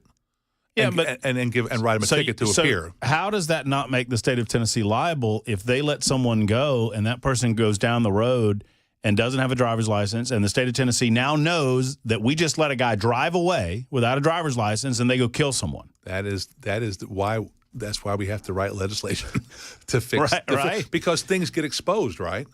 I mean, I understand trying to be nice and give wiggle room and all of these types of things, but you know, if you have not demonstrated at any point that you understand the rules of the road by having, that's what a driver's license is for. Yeah. It's for the health and safety of others. That's why I want to see the incident report, because that trooper would tell us he does have a driver's license but did not have it. Right, sure. Okay, well, that's a different story. Right. Now, if he did not have a driver's license through the system, okay, now that's where legislation comes in, right? Okay, do we need to talk to the Department of Safety and figure out how we're going to solve this? Dadgummit, see, we're out of time already, and I'm not able to pitch you my raccoon legislation. Dadgummit. You always do that when I bring it up. It's a freedom thing. What's your, quickly, you got about 10 seconds. Go. We should be able to legally own pet raccoons in the state of Tennessee if they are properly vaccinated. Find a legislator, see if they'll carry that for you. That's not me. That's not your. It has nothing to do with education. Sorry. If you wanted to educate raccoons, then I'd be in business. What a cop-out. In all seriousness, thank you for following up on the Hand story. It's just more of a curiosity. Now, he hasn't returned my call yet. Well, he's a busy guy. Well, he is Chris Hand. He's an important guy. He's not Matt Murphy. I would have called. I answer the phone every Brian time. Wilson even returns my call. He doesn't work here anymore. Representative Scott Savicki, thank you. Or as Dan Mandis would refer to him, Congressman Scott Savicki. Oh, no, not yet. It's 49 after the hour on Super Talk.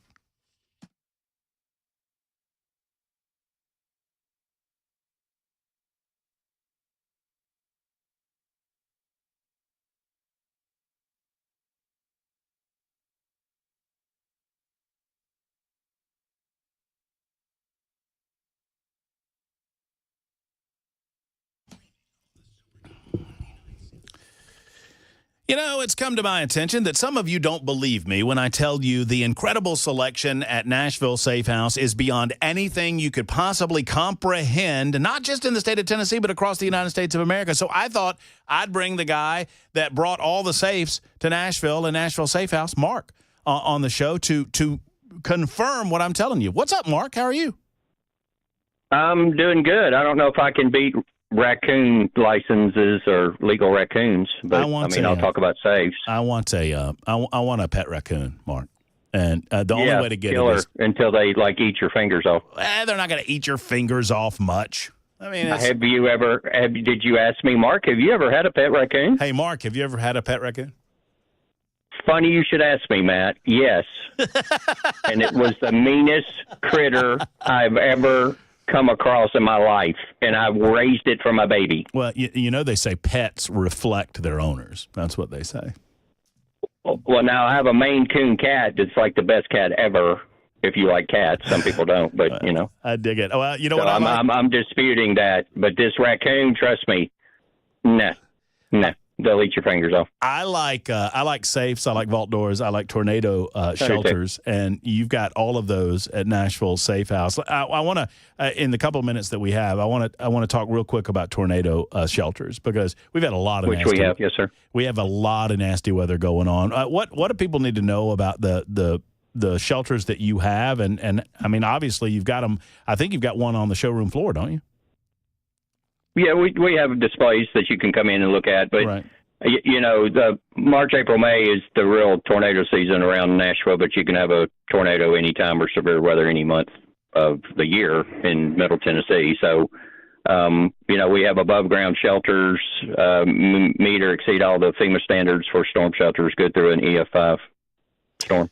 Well, no, it's and I encourage people if they need to get down there and to see those. Plus, we got let's talk safes for a minute. I mean, always gun safes are always sales tax free at Nashville Safe House. Obviously, sales tax free. Yes, sir. Yes, sir. Yes, sir. And then some that legislation for 7 years before it got passed. I mean, y'all made it happen at Nashville Safe House. And well, Mike Sparks was a good guy. He helped. And then, yes, you've got an incredible array of safes that are currently being rebated. I mean, you got rebates through what April 15th, right? 5 days from now. April 15th. Yeah, it's coming fast. Up to $400 rebates. Got specials on safes. We've got 3 truckloads of safes came in this week. Got a bunch of safes. They need a home. I'm a safe adoption agency, is what I am. Yes, for just a small fee, you too can adopt a safe of your choosing. And adopt a safe of your choice, and you know, the approval process is really fast too. You come in, give me money, and boom, you can take a safe with you. So. You know what? I would be willing to bet that Mark would be willing to, if you go into Nashville Safe House over the next 4 or 5 days, take advantage of this rebate and tell him that you want to adopt a safe. He'll print you up an adoption certificate right there on the spot. You know, certificates. You know, we have the only certified safe delivery crew in Middle Tennessee. I know that. I talk about them all the time. Yep. You don't let strangers walk into your house. You need people that you know. And I mean, it's weird that you would allow some third-party stranger that nobody knows into your house. Mark, obviously people can find you at 4th Avenue South and online at Nashville Safe House, my friend. Yes, sir. Come out and see us. Thank you, Mark. There's Mark from Nashville Safe House. Good guy, great company, 4th Avenue South in Nashville.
All right, severe thunderstorm warning now for western Davidson County, Dixon County, eastern Montgomery County. Looks like northwestern Williamson County, Cheatham County. We also have Robertson County. This is until 5:15. This storm moving east at about 45 miles per hour. All of Middle Tennessee under that severe thunderstorm watch until 9 tonight. Can't rule out tornadoes, but right now we just got severe thunderstorms with it. We're seeing reports 6 people dead in that helicopter crash we've been reporting. We've gotten that and other top stories at 5 on Super Talk 99.7 WTN. Well, there he is, Mr. Ken Weaver with a weather update. That's nasty, nasty stuff. We'll keep a lookout for it, and we'll report back to you. And you know what? If we have to turn it to content, we will. I mean, obviously, a lot of folks worried about some thunder boomers, especially those getting off work, trying to get home tonight. We'll try to keep you safe and sound as humanly possible. 615-737-9986, 615-737-9986. So several of you are thanking us for the follow-up. Look, I didn't have a lot to do with that. Representative Sapicki was already on top of the if you did not know the story, right? Chris Hand got into an accident. He was rear-ended a couple of days ago.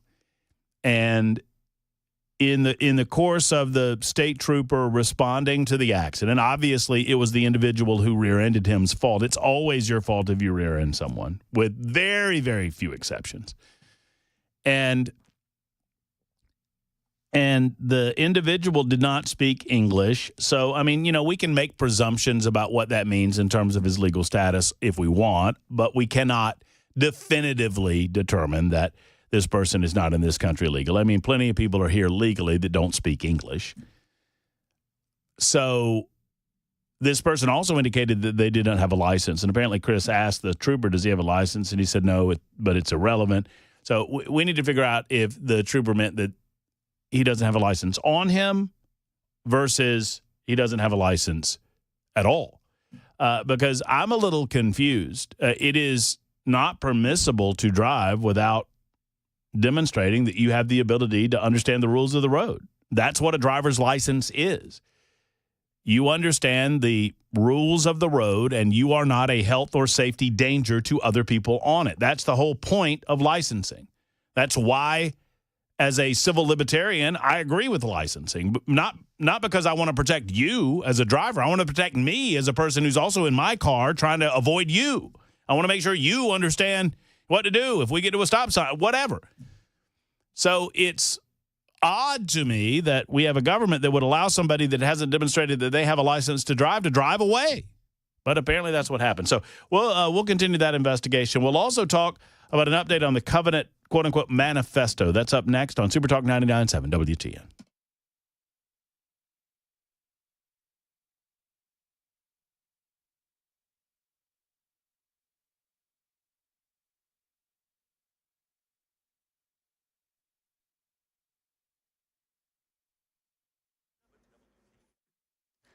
Five o'clock on the dot. I'm Ken Weaver with your top stories. We are tracking the severe thunderstorm warning now until 5:15. It does include western Davidson County, Dixon County, eastern Montgomery County, northwestern Williamson County, Cheatham County, northeastern Hickman County, and Robertson County.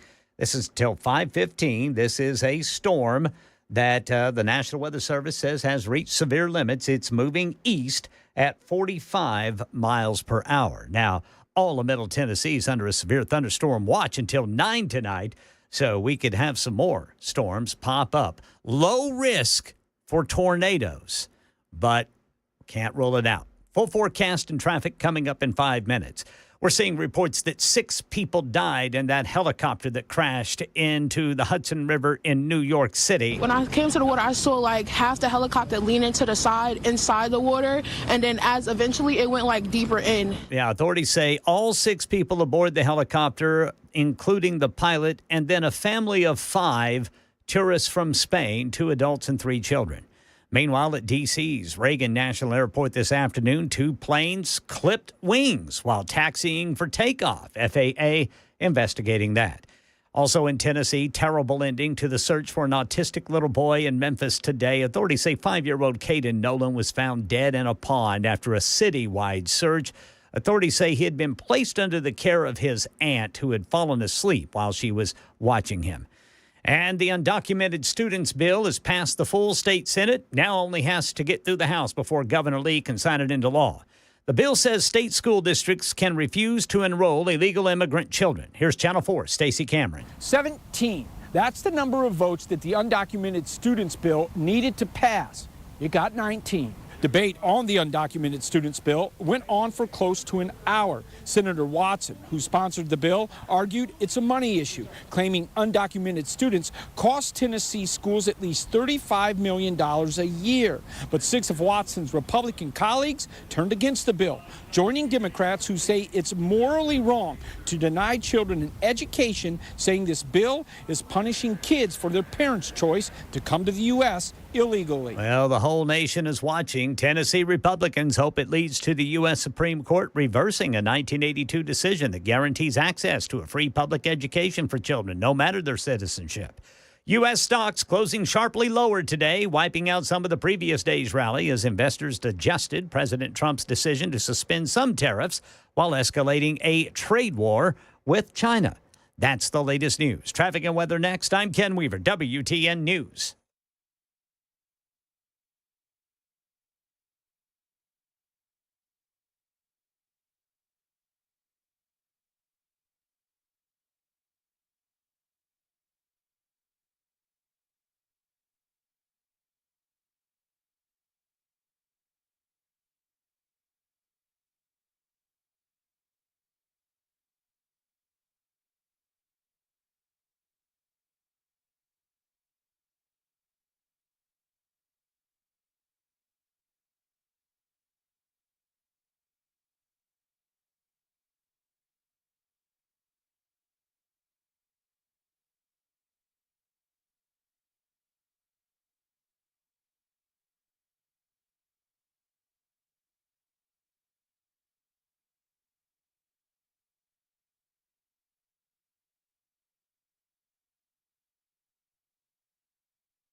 All right, got a crash reported by the Highway Patrol. They're saying there are 2 separate crashes here, I-40 eastbound right before Highway 109 in Lebanon. Then back here in Nashville, police still reporting a crash, 440 eastbound at 65, then 440 westbound right there to go I-40. Madison got a crash reported, right shoulder block, 65 northbound past Old Hickory Boulevard. In Antioch, all lanes are open, still cleaning up the crash, though, 24 eastbound at Hickory Hollow Parkway. And then police reporting a crash 24 westbound at Murfreesboro Pike. TDOT reporting the left lane is blocked by a crash 24 westbound past Maxey Road in Robertson County. And then back here in Nashville, left shoulder blocked, according to police, 40 westbound at McCrory Lane. Crash reported there. Traffic every 10 minutes every morning on Super Talk 99.7 WTN.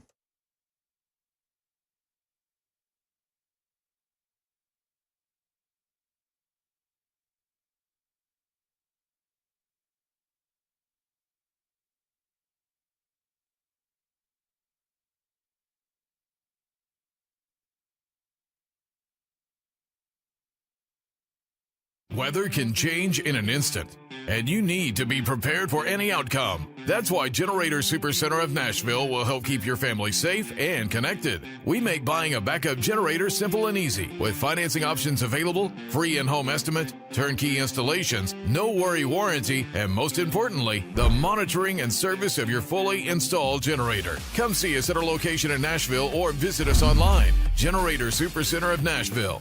We serve all Middle Tennessee. What is going on? It's the Matt Murphy Radio Show, Super Talk 99.7 WTN. Glad you've decided to join us today. Whatever time you give us, we are appreciative. It is now almost 8 minutes after 5 o'clock. For many of you, it is quitting time. Hope that it's quitting time for you. Hope your drive home, your ride home, whatever it might be, is safe and sound, incident-free, although there are plenty of incidents on the roadways and plenty of nasty weather to go around in Middle Tennessee. We'll keep you up to date with all of those things throughout the course of the afternoon and wish you well as many of you are getting off work, getting in your automobiles, and driving on the way home. 615-737-9986, 615-737-9986. If you'd like to be a part of the show, we invite you to be do just that and not just be a passive participant, but an active participant in the radio show. And something that I said at the end of last hour has caused somewhat of a brouhaha on the super text line, and I'm here for it. I want this in my life. What did you do now? I've just been told that driver's licenses are a tracking mechanism and should not be allowed to be a thing. That freedom, including freedom to travel, is a right and should not require a license. In other words, I have been approached by the sovereign citizen class. I'm not driving, I'm traveling. You watch those. You watch any of those videos. I've seen some of those. Those videos are awesome. That's the voice of Chris Webber. He's behind the glass. He screens your telephone calls. If you sovereign citizens want to call me and have this discussion, I'm happy to have this discussion with you. Don't call Ken Weaver, though. He just does the news, and he's behind the glass in News Closet B, gathering headlines as we speak. And he's a busy beaver, or as they say, a busy weaver, as that we got a lot of weather and other things. I was going to check the forecast, or rather the radar. Yeah, it's getting dark out my window. Yeah, I noticed that when I was in the hallway. I don't get a window anymore. And you know what? I'm not complaining. I like the shades. I don't complain about that sort of thing, but I don't get a window anymore. But I have you to report. What's it look like out there? Yeah, it's getting cloudy, getting dark. No rain yet, though. It's coming. That little dealio that Weaver was talking about, that more organized line of storms and nastiness is on its way. If you are east of Nashville proper in the Dixon area, you've already gotten some of that. If you're in Bellevue, you're about to get some, Centerville and Spring Hill. And these are just your typical thunderstorms. There's a thunderstorm warning in effect for Nashville. So it's a thunderstorm that is on the way to downtown Nashville, and it will be in all parts east after that. So we'll keep you up to date with that. If you're out and about, just be aware that you're going to get some rain on you if you're out for any length of time. Gentlemen, and listen, I pick because I love, said driver's licenses are tracking mechanisms. Freedom, including freedom to travel, is a right and should not require a license. To which I said, call me. Let's discuss. I'm ready to go. You have a right to travel. You do not have the right to operate a vehicle on public roadways, or at very least, the state has an opportunity or should have an opportunity, and this is Matt Murphy's take on it. Look, I'm a civil libertarian, but I also believe that we need to live in a society with a certain level of organization, right? I mean, there's reasonable levels of organization that we're going to agree with. We don't want to live in an anarchistic style society. And so as a civilized society, we're going to decide, okay, if we have public roads paid for by the taxpayer dollar, those roads should have certain rules that individuals are expected to abide by. And if I encounter you, how in the world am I to know that you understand the rules of the road? What is to keep me safe? One of the great ways that I describe this on occasion is restaurant inspections. So some would disagree that the state should have a right to inspect a place of business that sells food, because ultimately it's up to the consumer to decide whether or not they want to eat there. And it's up to the business owner to present a location that is palatable enough and clean enough and all that people would want to eat at their business. Well, it is an unreasonable approach in society to expect that if I go into a restaurant that I should have the opportunity to inspect the kitchen, right? So if I am to make an informed decision about eating in a restaurant, that decision is partially predicated on whether or not I think the kitchen's clean and whether or not they're preparing food safely. And in order to do that, I might want to go and inspect the kitchen, but it's unreasonable for me to expect that I would do that. So we empower the elected representatives that act as our public servants to enact ordinance or laws that give them the ability to have a representative go around to restaurants and inspect those restaurants and give us a report. And that doesn't mean that there aren't cracks in this system. Obviously, there are, but it works pretty well. Where, health inspections go on and they have to display the latest health inspection that has happened in that restaurant, and I get to look at that health inspection. And whether it's a bad day or not, if I see a health inspection with an 82 or something like that, I might not go in there. But if it's a 96, 97, hey, I'm all good. That is a part of empowering government as a society to do a job, a task, that individually it would be exponentially more difficult for us to do. Similarly, I should have an expectation if I'm operating a motor vehicle on public roadways that those that are operating motor vehicles around me have learned the basic rules of the road that we as a society have determined that we want to keep. And so how in the world is it your right to operate a motor vehicle on those same roadways without any expectation that you've learned those rules? 5263, who wrote the original message about, he said, driver's licenses are a tracking mechanism. Freedom, including freedom to travel, is a right and should not require a license. I said, call me and discuss. You have a right to travel, certainly. You do not have a right to operate. To which 5263 responded, got to do chores. The pigs are hungry. I really am going to bring y'all the best pork you've ever had in your life one day. I bet you will, and I want some of that pork, and I also want that conversation in my life too, because I'm interested in the sovereign citizen angle on this discussion. I love these types of talks. Because you believe in civil liberties does not mean that we believe in anarchy. And sometimes I think people get confused over the two. Sharon is in Murfreesboro next on the Matt Murphy Show on Super Talk. Hello, Sharon. How are you? Hey, Matt. I'm good. How are you? I'm wonderful. Thank you for your call. Just love your show. Oh, you're sweet. Thanks. Oh, okay, so I have a situation a couple of months ago. Actually, it was 2 days after Christmas. I had an accident where I was involved with somebody who hit my car. He hit my car and totaled it. And, sorry, I just went up the stairs. So I'm breathing heavy, sorry. So he totaled my car. I go to try to talk to him to get his information, and he did not speak a lick of English. Mm-hmm. Then I'm thinking, how does he get a driver's license? Well, apparently he had one. Believe it or not, by the way, believe it or not, they administer those tests in multiple languages. This is astounding. I heard that from somebody. Okay, so are our signs on the roads in Spanish? And Nope. Are they in Italian? Nope. Well, German, Farsi. German, all that. No, they're in English. So they should have to take their test in English, and they can't get a driver's license unless they know enough English to pass the test.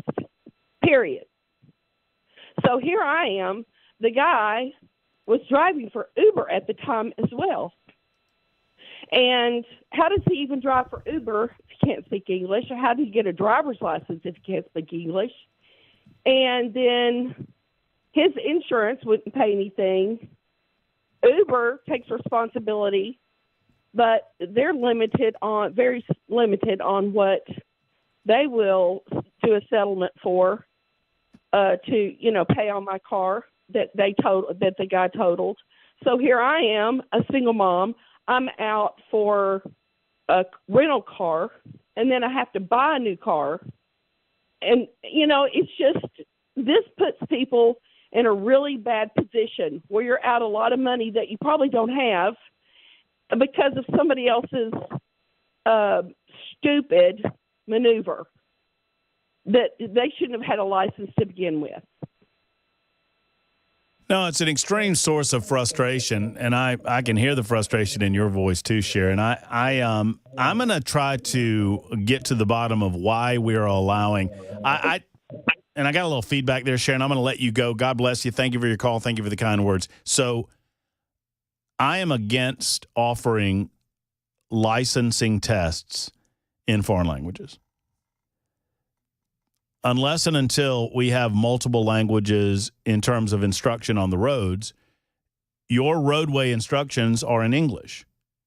So if I expect you to be licensed based on my health and safety, not yours, my health and safety, then I would expect that you will understand the rules of the road and you will understand certain instructions that you might get along the way. I don't think it's unreasonable to expect that you understand English well enough that you can pass a driver's test in English. And frankly, I don't understand the argument otherwise. I really don't. Pedro's in Jolton. Hello, Pedro. Yes, how are you, Matt? I'm doing well, Pedro. I hope you are. I am too. Well, severe thunderstorms here in Jolton now. Uh-oh, buddy. My point is that we drivers or the state of Tennessee should allow us drivers to have a photocopy of our driver's license front and back in case we do not bring our licenses with us. But I do agree that we must have driver's licenses and we must know the language in order to take a test for the driver's license. That's my point. So wait, your point is you expect that you would have to understand the language in order to get a driver's license? Oh, yes. Oh, yeah. Yes. Okay. But there are several states that allow you to carry a photograph on your phone of your driver's license in case you misplace it or left it at home. Mm-hmm. I think the state of Tennessee should allow us to do that, and it does not. Well, I would think that, the state, with the modern abilities to look these things up, and thank you, Pedro, for the call. I would think that you would have the ability to, if I tell you who I am, to look up my driver's license in your police cruiser, right? I would think. I don't know that to be a fact. I have this online. If somebody does not have a driver's license and they qualify, and this is from an officer, right? If someone does not have a driver's license and they qualify, we can issue them a misdemeanor citation. It is an arrest, but it's on paper. We cannot allow them to drive from the point of our interaction.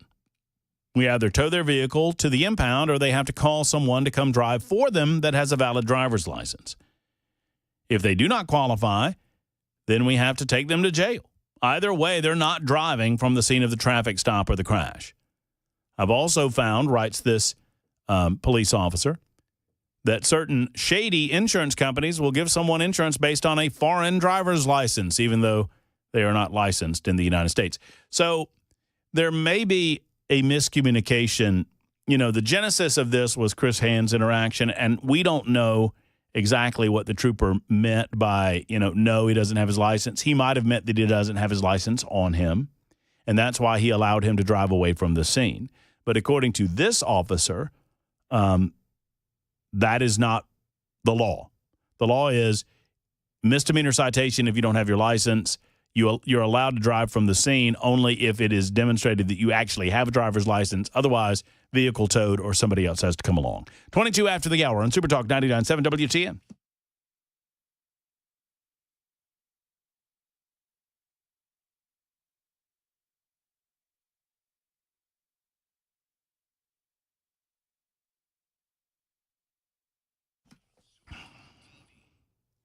Listen up, people. I'm going to tell you what is the big news coming out of the Wellness Institute of Nashville. You've probably heard them talking about this by now all year long in celebration of our 47th president of the United States. They've been offering their 47% off non-surgical spinal decompression, the big 47 offer of 2025. They're offering that big 47 deal in honor of DJT. Trump didn't give up on the American people, and Dr. Mitchell and Dr. Ashley aren't giving up on you either.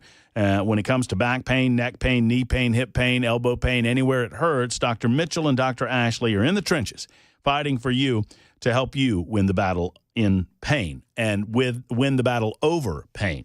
During your consultation, you'll get an exam, x-rays if needed, an MRI if you have one. Dr. Mitchell's going to go over your condition and put a game plan together that will get you feeling better. Dr. Mitchell and Dr. Ashley are truly experts, and Dr. Mitchell has studied the practice all over the world. I want you to live a pain-free life. I know if you have back pain, it can be debilitating because I have back pain myself. So I recommend the Wellness Institute of Nashville. I put my seal of approval on it. So let's make the call that others have made. 615-246-5009. 246-5009 or go to painisbad.com. That's painisbad.com. Tell them Matt Murphy sent you to the Wellness Institute of Nashville.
All right, severe thunderstorm warning now until 5:45 for Davidson, Rutherford, Sumner, Williamson, Wilson, Cheatham, Trousdale, and Robertson counties. Murray County is included in a severe thunderstorm warning until 6 o'clock this evening. Tennessee, just a few votes away from allowing school districts refuse to enroll illegal immigrant children. And another school district in Middle Tennessee is moving toward another layer of safety for students and staff, talking about metal detectors.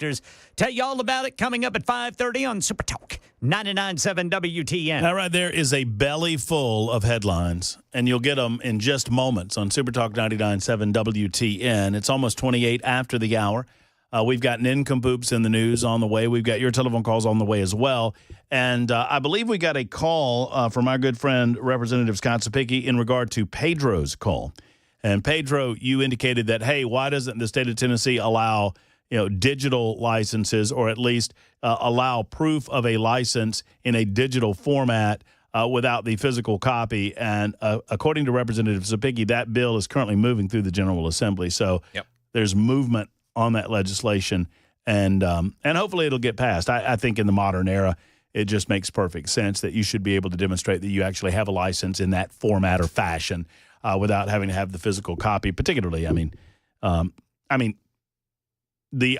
the odds of you not having your physical license are probably pretty low, and in that case, if you actually have a license, you should be able to demonstrate that. John is next in Dixon. Hello, John.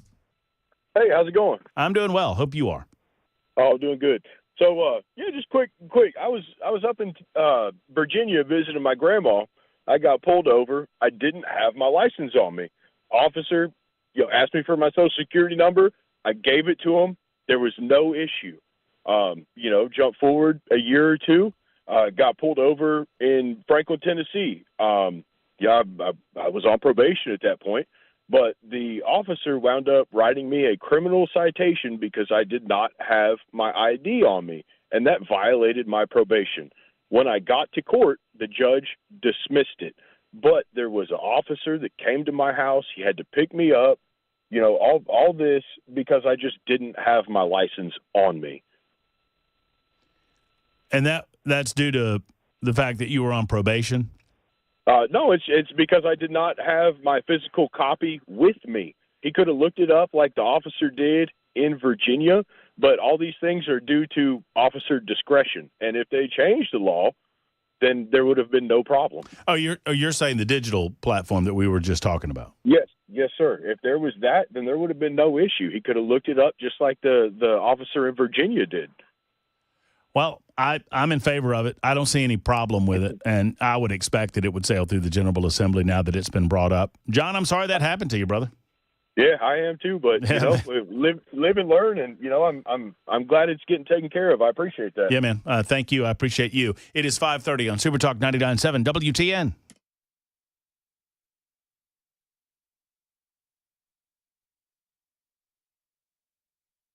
.5:30 on the dot.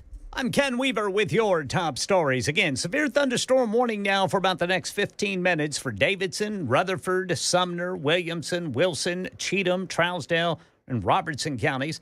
Murray County is listed in a severe thunderstorm warning that runs until 6 o'clock. These storms capable of producing winds up to 60 miles per hour, which is good enough to damage roofs, siding, and trees.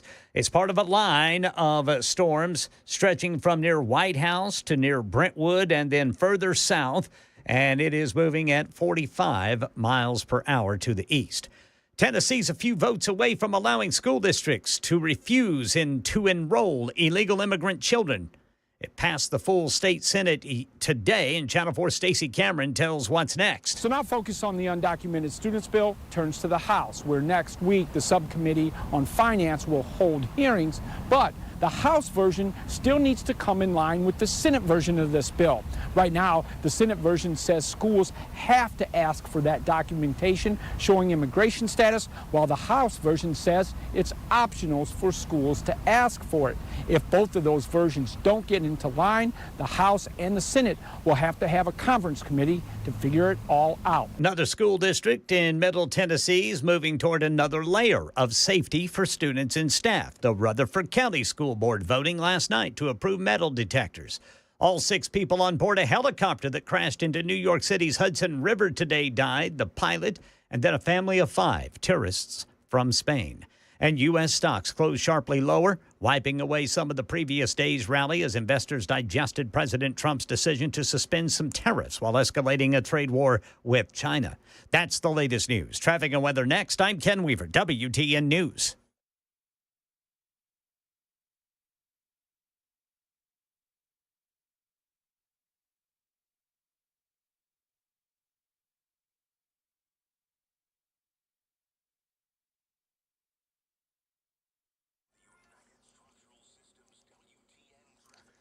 All right, police reporting a crash 40 westbound at Jefferson Street near Belmont. TDOT says there was a crash that has been moved out of the way. It's over on the left shoulder, 440 eastbound at Hillsborough Pike. In Berry Hill, police reporting a crash 440 eastbound at I-65. We've got Highway Patrol reporting there's one accident left on 40 eastbound right before Highway 109 in Lebanon. There were 2 crashes there. Now only one is getting in the way. Traffic every 10 minutes every morning on Super Talk 99.7 WTN.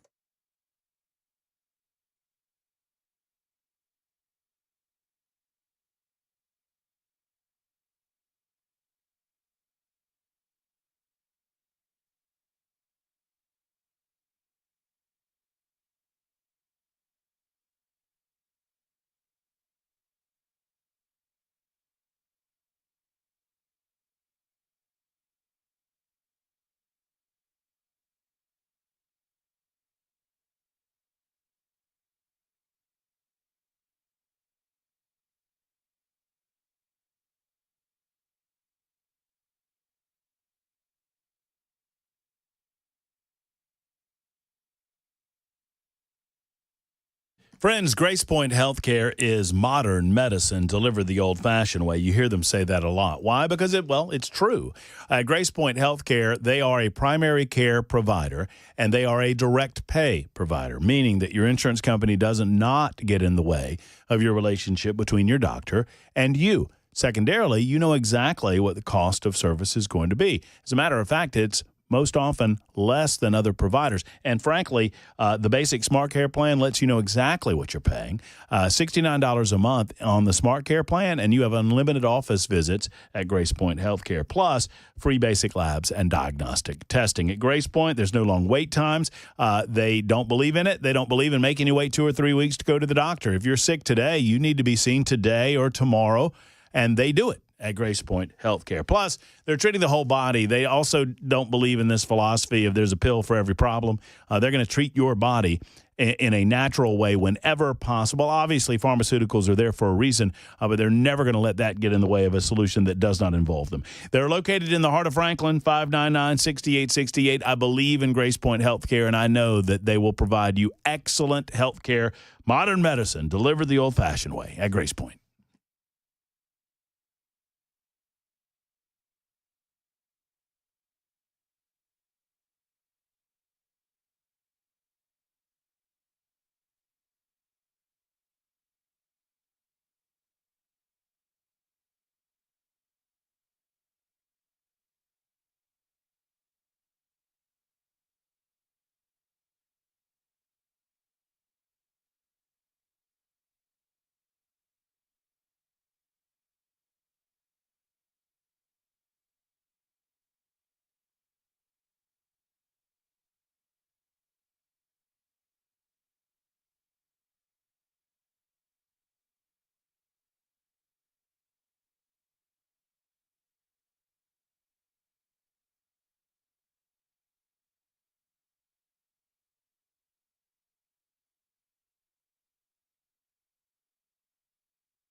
Super Talk 99.7 WTN.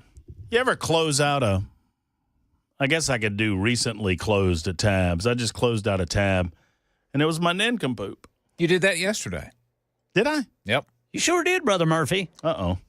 Losing my step. Losing a step or two, men. By the way, I'm told that there is horrific traffic in Mount Juliet. I'm sure there is. I bet there is, too. Yeah, 70 looks nasty. It's all red up there, and 40 looks nasty. It's all red over there, especially once you get to 109. But even before 109 eastbound, there is an accident just after the Costco. That is, I think, the what is that? The Beckwith Road intersection. A traffic accident eastbound just past that, and then on Mount Juliet Road, South Mount Juliet Road, nasty over there too. Yeah, so. I'm seeing Mount Juliet Road is nasty on either side of 40, and I'm not sure why. It's always nasty over there, Ken. Yeah, but it's particularly nasty right now. I mean, it's all the way down. Oh my goodness. Yeah, it's south of 40. It's backed up to Rural Hill. Yeah, almost. That's on 171 there. Yeah, that's bad. It's bad. It's bad. It's bad. Let's get it cleaned up before 7 o'clock. Speaking of nasty and backing up, do you guys smell that? It smells like I've been catching whiffs of a sewage issue. What? Son of a biscuit eater. Smells good here. I don't think I did it. If I did, I don't remember. But it's not a pleasant smell. I mean, are you gonna check? You mean like on you or? No. I know I didn't do it. I didn't do it. All right. I don't think. I know. I also know that it is 20 minutes until 6 o'clock, and it is time. Maybe we're the nincompoops. I don't know. Yeah, it could be. That's a good bet. Possibly so. Nincompoops in the news. That's right. It's time to find the nincompoops. You know what the news is. You've heard about the traffic and the weather situation. Now it's time to look around the state of Tennessee, around the United States of America, around the globe, and find these nincompoops where they live and breathe and bring them to you. And you get to vote on the nincompoop of the day on Super Talk 99.7 WTN. Chris Weber. Hello. Hi. Ken Weaver. Hello. Yes, sir. And Matt Murphy. We bring you the nincompoops. Ken, I want you to go first today. All right. I cannot take credit for this because somebody else wrote it, but I'm going to read it. Oh, boy. Call it a law enforcement crackdown. A drug detection dog alerted to the odor of narcotics emitting from the buttocks of a Texas man trying to cross back into the U.S. from Mexico around 4 o'clock in the morning on Monday, April the 3rd. Or it says it was on April the 3rd. 26-year-old George Vargas was clenching his thighs during the frisk, according to a criminal complaint. At that point, they brought in what police called a, quote, concealed human narcotics detector dog, a CHNDD. Wow. He was called in for a sniff. The animal reportedly alerted to the trained odor of narcotics emitting from Vargas's buttocks through his pants. Vargas apparently gave up and just simply reached back and removed 2 black tape bundles from in between his ass. What is it, the CHNDD? Yeah, the CHNDD. That'll get you every time. Yep. Apparently, both packages contained a combined total of 5.25 ounces of methamphetamine. Vargas said he was just trying to make some money. Needed to get back home to see his mom. They said, well, sorry about that, Mr. Vargas. You're going to jail. Yeah, we'll provide you 3 hots and a cot. Or 2 hots and a cot. You can't get past those CHNDDs. No. Those things are incredible. Incredible. No, it's a good one. I feel bad for whoever was going to buy that. Yeah. That stuff, man. Well, it was all it was wrapped taped up. well. Yeah. I certainly hope so. I would have made Mr. Vargas unwrap it for me. I watched when I was out of town. I caught I was out of town in Montgomery, and I caught a show that I'd never seen before. It was on like the alternate Smithsonian channel or something. It was from overseas. Maybe it's like BBC. But it was a smuggling show. It was all about airports and their. It would film their reaction to when they catch on a bag or something and how they interact with the people or whether they have the proper documentation. And the amount of times that they have to x-ray people about contraband in their bodies. Yeah, what you got there? So I think we've identified something up the old pokey. Yeah, I just haven't had my fiber. Really. The willingness for people to, I guess if you need money, I don't. There's a lot better ways I could think of than. Doing that. Just me. Go work at the Home Depot. Goodness gracious, Buc-ee's pay $16 an hour. That's right. My question would be, how much contraband gets through the airport? Oh, I thought you were going to ask a different question. How much could you actually get up there? How much could you? What value could? Is it? Is it? It has to work, Ken. To your point, Well, it's got to, for sure. Because I wouldn't think it would. They wouldn't keep doing it if it didn't work, right? Unless it's a diversion. Mm-hmm. Yeah. So dogs won't sniff somebody else's ass. Well, maybe so. You got the kind of the lost leader, and then and while all the dogs are focused on that, we cruise through with the real stuff. Right on through. Yeah, nobody notices them walking with their thighs clenched. Stroll right on in. Kind of waddling a little bit. That makes a lot of sense. I'll go next. Okay. We've got a teenage customer that was choked by a McDonald's worker after the girl walked behind the counter to try to get ranch dipping sauce. Goodness. Man, oh man. Just give him the sauce, after not being helped by employees. 3 guesses, and the first 2 don't count where this happened. Florida. Florida is correct. A 17-year-old was returning to the McDonald's lobby when Akina Sampson, 31, quote, grabbed her arm. According to the police report, the teenager tried to break free. Sampson allegedly grabbed her by the neck and shoulders and took the girl to the ground. Sampson allegedly choked the victim again when they were on the floor of the St. Petersburg restaurant. Criminal complaint does not reveal how many ranch packets, if any, were secured after the victim crossed the McDonald's front counter threshold. Cops responding to the McDonald's Friday afternoon noted that the victim had, quote, visible injuries to her neck and left elbow, adding that the incident was captured on video. Sampson, who's pictured in this news item that I am reading to you, was charged with child abuse. Ooh.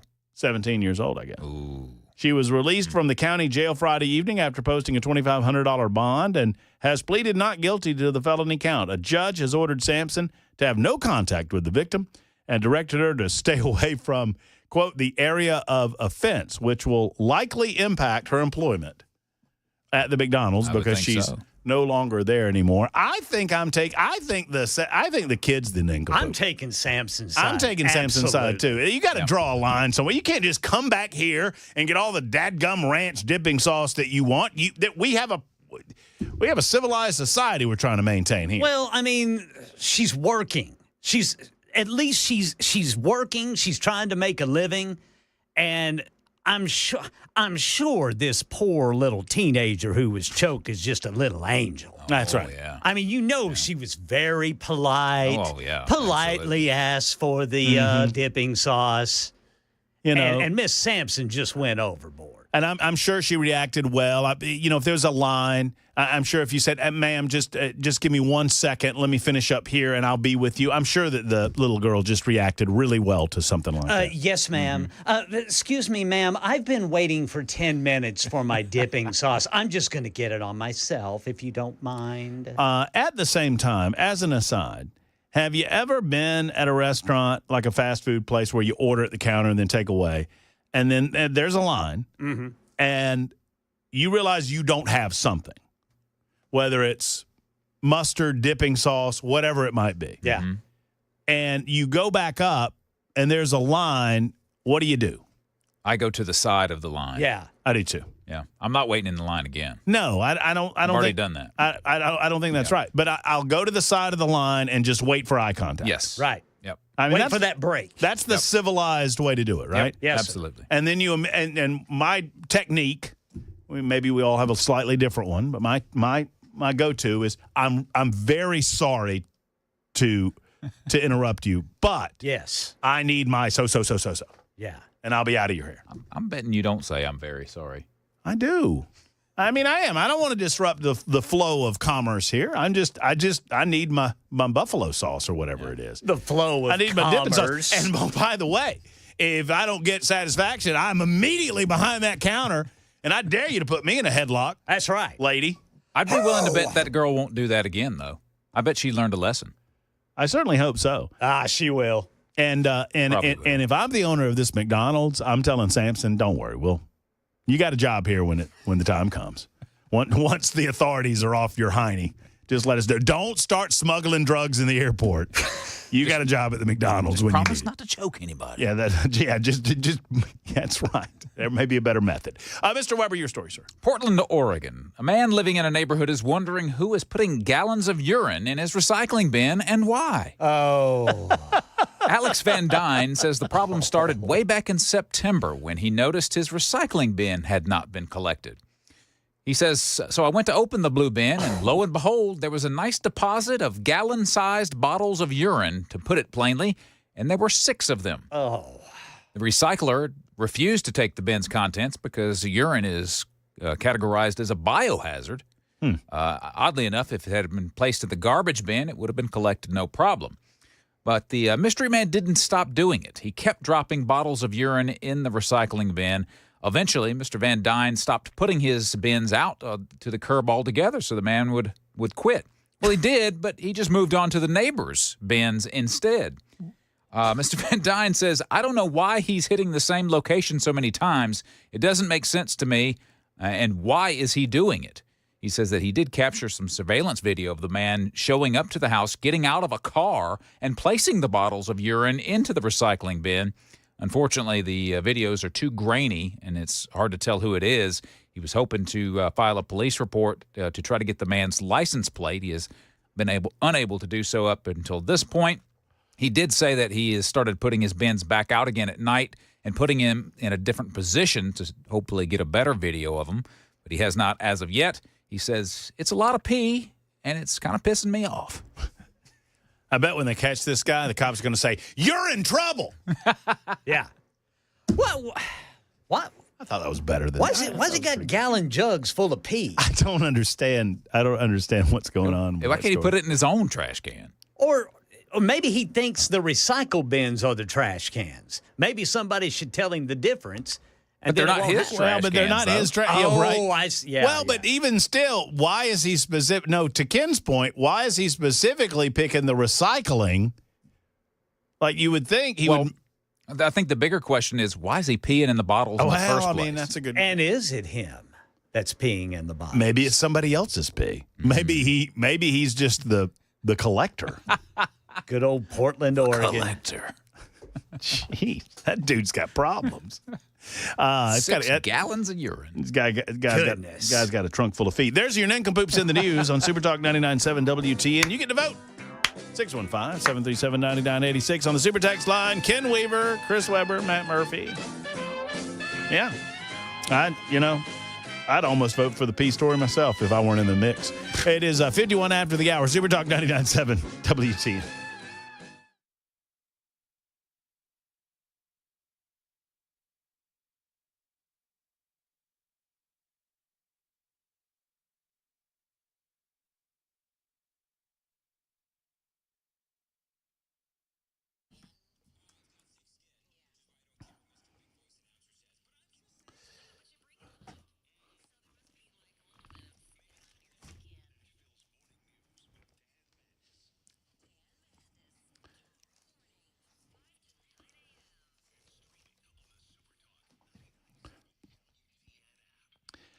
Hey, folks, Matt Murphy here. Save the date. I know it's down the road. I know it's almost 2 months away, but it will be here before you know it. May 31st. It's a Saturday, and it is the big day for the 5th Annual Nashville Open House at the Glock store. I'll be there.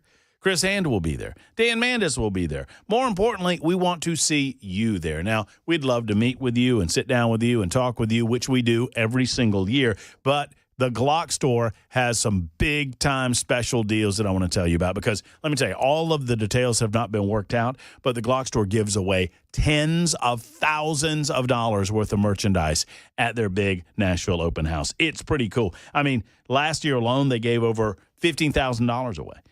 25 Red Dot Optics. They also had below-cost flash sales on Glock handguns. They had their famous brand sporting rifles, and to top it off, they gave away a Glock.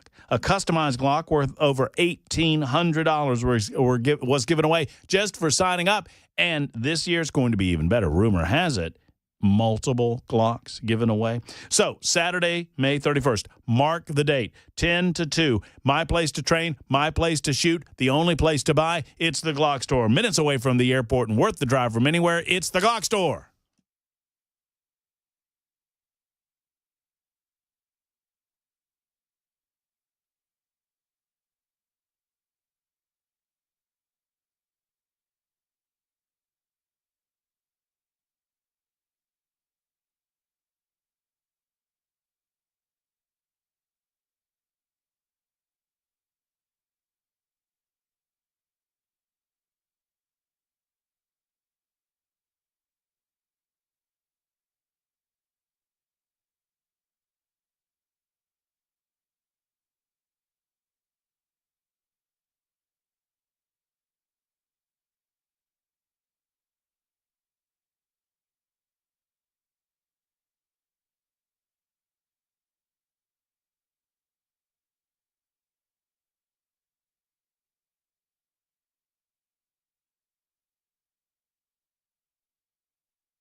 Want to look better, want to feel better about yourself this spring into summer? Wear your hair fuller and thicker. Thank you to PAI Medical and the We Grow Hair people. I grew hair back on the crown of my head that I didn't even know I was missing at the time that I went into We Grow Hair and PAI Medical. But they taught me a lot of things about hair growth. One of the things they taught me is that your hair can start thinning and you won't notice until sometimes, in some cases, 50% of your hair loss has occurred. It is true. We Grow Hair can help. Nobody else has in Tennessee has the ARTIST robotic FUE procedure, the multi-unit hair grafting transplant. They give you 2 times the hair in one procedure, and it's guaranteed to work. The laser treatment that I did, it's a fast 45-minute treatment for men and for women. You're in and out in less than 45 minutes, and you can restore your hair and your confidence with PAI Medical. Friends, don't let this go a moment longer. Let's make the call that so many others have made to PAI Medical and We Grow Hair.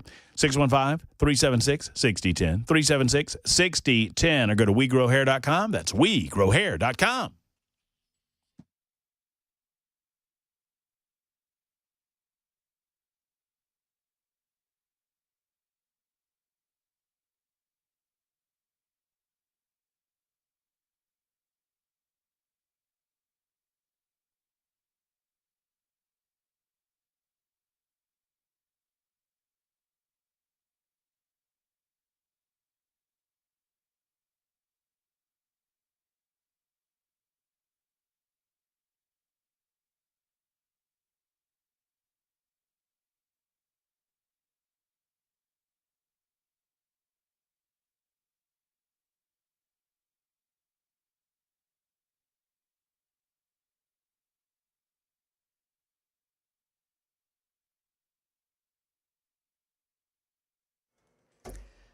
All right, severe thunderstorm warning now issued until 6:30 for Smith County, southeastern Davidson County, got northern Rutherford County, southern Sumner County, northeastern Williamson County, Wilson County, Macon County, Trousdale County, and then northern Cannon County. This storm slowing down a little bit, was going 45 miles per hour to the east.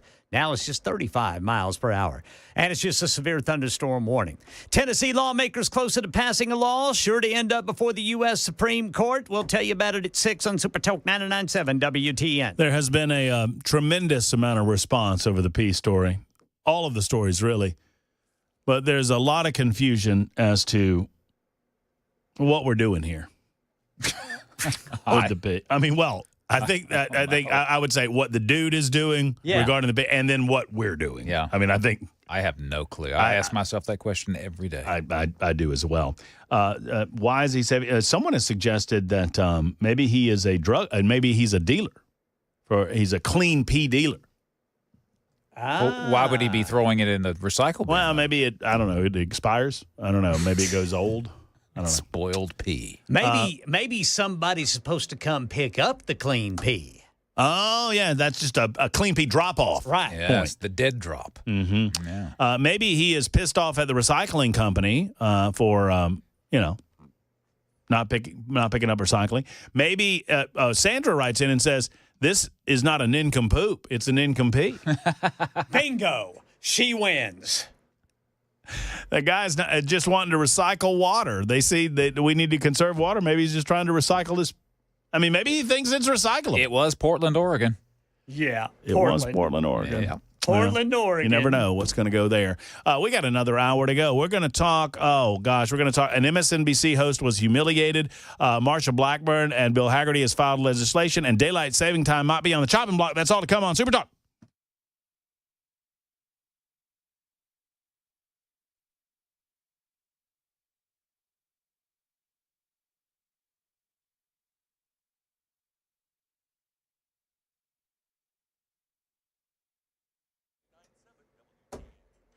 Six o'clock on the dot. I'm Ken Weaver with your top stories. Right now, we've got a storm that is almost out of Nashville, moving to the east. That is prompting a severe thunderstorm warning until 6:30 for southeastern Davidson County, northern Rutherford County, southern Sumner County, northeastern Williamson County, Wilson County. This is until 6:30. This severe thunderstorm is moving east at about 35 miles per hour. It's got the capacity for 60-mile-per-hour wind, which can damage roofs, siding, and trees. Got the full forecast, traffic updates for you in 5 minutes. Tennessee's just a few votes away from allowing school districts refuse to enroll illegal immigrant children.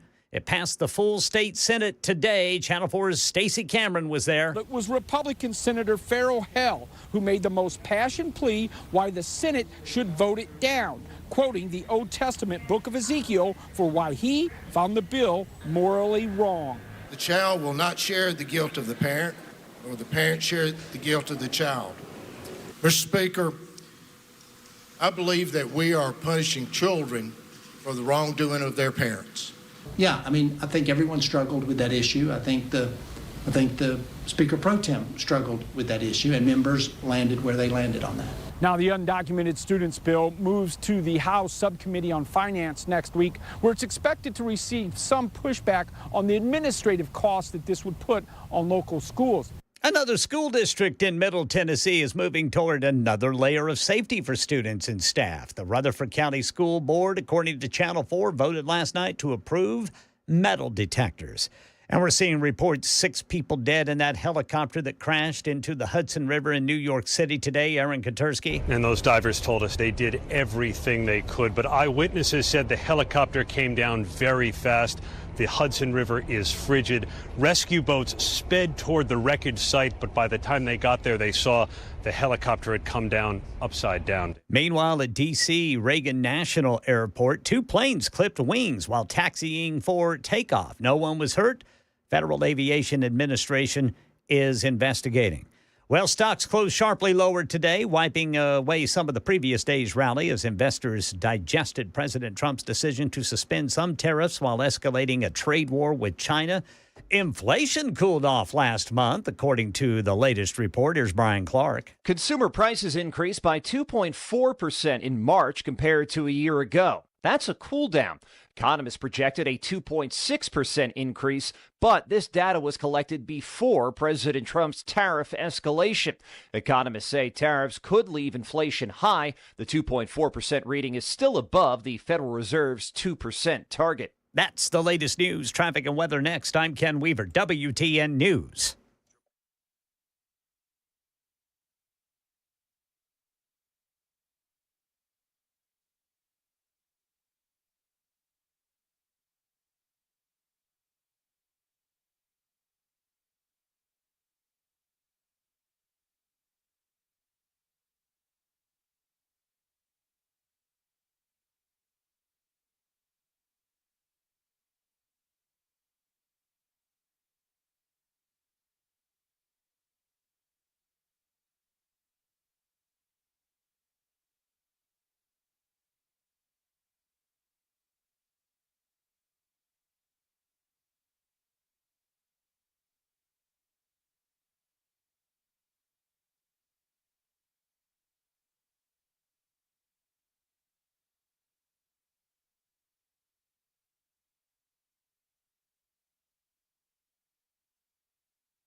All right, got some rain falling out there. Not sure if it's contributing to these crashes, but nonetheless, got a crash reported by TDOT over on the left shoulder, 440 eastbound at Hillsborough Pike, 21st Avenue.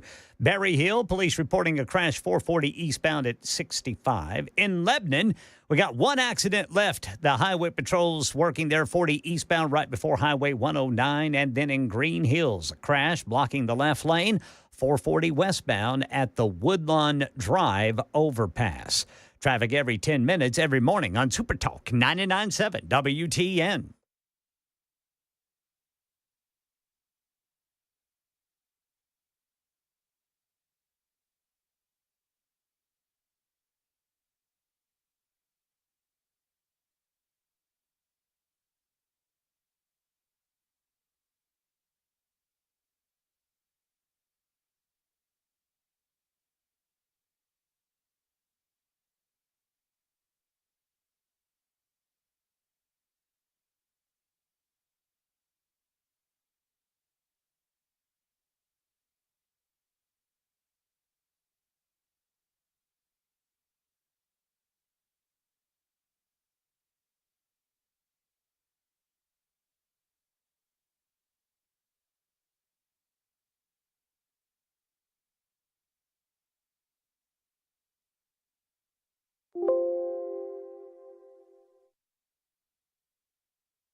Was that me? My apologies if so. That was me. I'm sorry about that, boys. Oh, it's all good, Ken Weaver. If I'd have known it was you, I wouldn't have brought it up. I was hoping it was Weber. Just means another angel got its wings. Yeah, there you go. By the way, P Story 1. Congratulations. Yes. There you go. Been a while. Recycling your pee can win you nincompoops in the news on Super Talk 99.7, especially from Portland, Oregon. I am more and more convinced, by the way. By the way, it's Matt Murphy's show. Pardon me if you're just joining us. Yeah, we're talking about pee. 7 minutes after the hour. There's Ken Weaver back in the newsroom. There's Chris Weber, and there's me. So the more I think about it, the more I'm convinced that this is just a guy that thinks that he can recycle his urine. Yeah. Maybe wherever he lives, they don't do recycling. Maybe he's out in the hinterland, the wilderness. Yeah. So he says, "Ooh, blue bin. I'll take my pee." Or maybe it's a Howard Hughes type figure. Doing my good deed. According to multiple reports, Howard Hughes stored his urine in milk bottles. Yeah. Collected his fingernails, too. Did he really? That's what I heard. Weirdo. Yeah. Yeah, there's a lot of Howard Hughes up there in Portland. Portland, or you ever watch that show Portlandia? I do. I do watch that show Portlandia. I'm telling you, dude, it's to the T. It is. Do you know Portland? See, I don't know Portland, but I'm told that show, only people that truly know Portland can truly get the show. It's funny. Yes. Mm-hmm. So, yeah. I don't know Portland, but I lived in Boise, Idaho, and everybody in Boise goes to Portland at some time, and yeah. It's a different place. It is a rather interesting. I mean, that's the was it Portland it was Portland or Seattle that they had the autonomous. I think it was Seattle. They had the autonomous zone. Yeah, I think that was Seattle. Portland might have had something like probably that. Did. I mean, they probably did too. Yeah. Now, I think Portland is the one too that there for a while every drug was legal. Oh, well. Like heroin, everything. That'll work out. And then they went, I think we made a mistake here. Maybe not. Maybe not. What? The fentanyl what? Oh, well, maybe not. That's not a good idea. 1831 says, congratulations, Chris. No good peed goes unpunished. Mm. See what he did there. I thought it was pretty good. Nice effort. 1733 says, I lived in Salem, Oregon, just south of Portland. Portlandia is exactly how Portland is in real life. That's what everybody says. It's a weird show, but it is a funny show. I mean, I'm a big fan of, I can never pronounce his last name. Fred Armisen. Armisen. Yeah. There you go. I'm a fan of that guy. He's awesome. All right. I'm a fan of permanent time. And it appears that we've been talking about it for a long time. I've been talking about it for a long time. Since I've been doing talk radio, I've just said pick one and go with it. And I don't, typically I would tell you daylight saving time is the superior time. The time that we're on right now is the better time. But I'm at a point now where I don't even care. Just pick one and stay there. I don't want to change anymore. Well, apparently this has gotten some level of momentum in the Congress of the United States of America. And according to the story, Chairman Ted Cruz, Republican from Texas, in the Senate Commerce Committee, has heard from lawmakers on both sides of the aisle strongly considering the benefits of keeping it in one particular time zone or time frame. Chairman Ted Cruz said daylight saving was grounded in good faith effort to reduce energy consumption, but that instead it's led to increased auto accidents in the dark, workplace issues, and objections from the ag sector that relies on early morning sunlight. We find ourselves adjusting our clocks, springing forward, falling back.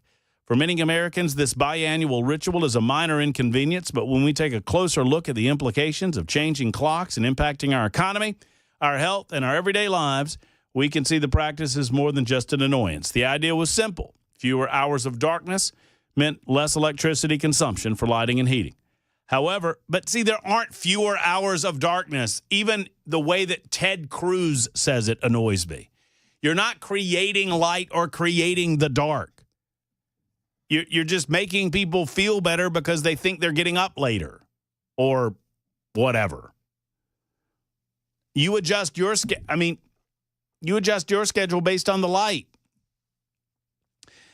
As the story goes, Cruz, along with Massachusetts neurology physician Dr. Karen Johnson, spoke about the health concerns associated with changing the time twice a year and with the permanence of daylight saving time versus standard time. Research has shown the abrupt shift in time, especially the spring transition where we lose an hour of sleep, affects people and their circadian rhythm, vascular system, and sleep deprivation. I've always thought that was overblown, too. I mean, come on, it's just an hour, folks, but whatever. The panel also hosted an official from the National Golf Course Association as he and other lawmakers spoke of the increased revenue from evening tea times and other tourist activities only possible during daylight hours. On the Democrat side, Senator Lisa Blunt Rochester of Delaware agreed that it was time to consider a permanent time for our country. She noted that a bill from then Senator Marco Rubio stalled in the House of Representatives to abolish daylight saving time. The body took a harder look at how the time changes work state by state. Senator Edward Markey, Democrat of Massachusetts, spoke about his work shifting daylight saving time twice to help assuage some of the issues that were brought up each time, including better guaranteeing trick-or-treating happenings at dusk, because that's the major concern, trick-or-treating, right? It's all about the trick-or-treaters.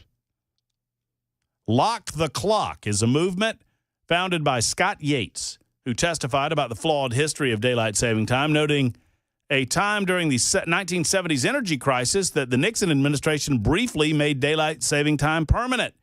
Nixon signed the law in December of 1973. I was the ripe old age of 2 months. Oh, wait, no, I'm sorry, 3 months. So you can imagine. So as you can imagine, the worst Monday of the year already is the one after the holiday break, where you have to go back to school and everything. We get an extra hour of sleep robbed. Bottom line is this: that our United States Senate is considering whether or not to shift to a permanent standard time or a permanent daylight saving time, begging the question, which one do you want? I believe that the time needs to stay right here like it is right now.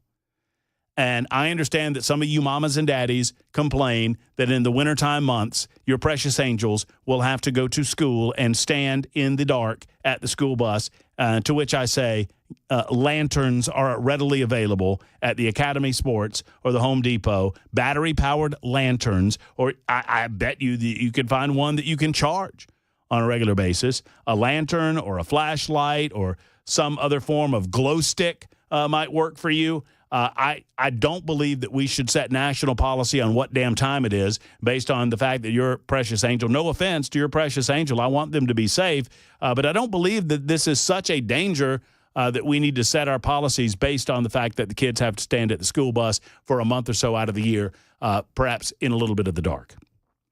That's just one man's take on it, 615-737-9986. In the meantime, Senators Blackburn and Haggerty have introduced a salary transparency bill for the TVA.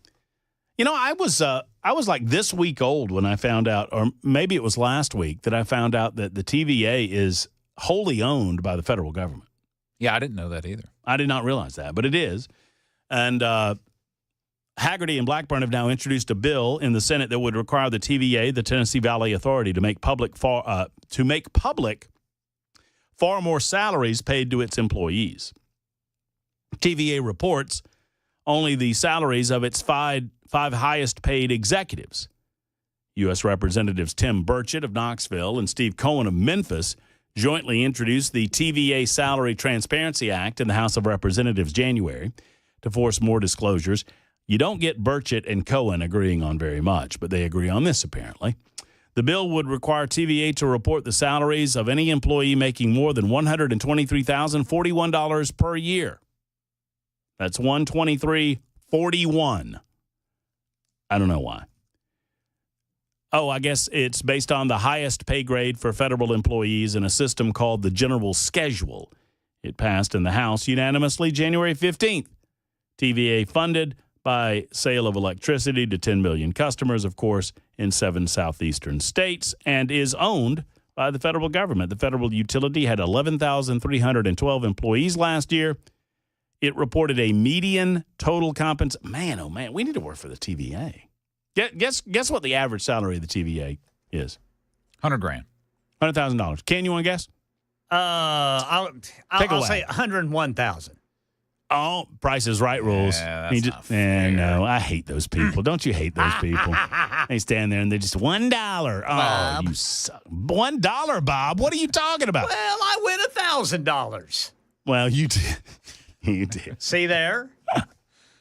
Ken wins. It's $163,779. That's on average. What are we doing? I don't know. I have no idea what we're doing. We're not working for the TVA. I know that. So with its introduction in the Senate announced this week, actually yesterday, the bill has a shot of becoming law after similar effort has stalled after being passed in the House over the years. According to Blackburn, the government and public utilities owned by the government work for the American people, not the other way around. This legislation should provide transparency into the salaries of federal employees. That's not the only story about the TVA that I have. TVA is now reaffirming its support for clean coal after Donald Trump signs a couple of executive orders. Also, they just fired 2 board members. We'll talk about that coming up in a moment. Your telephone calls as well. Plus, what do you say about this time or that time? I understand that this is a hot topic only 2 times a year, when daylight saving rolls forward or goes back, when we spring forward or fall back.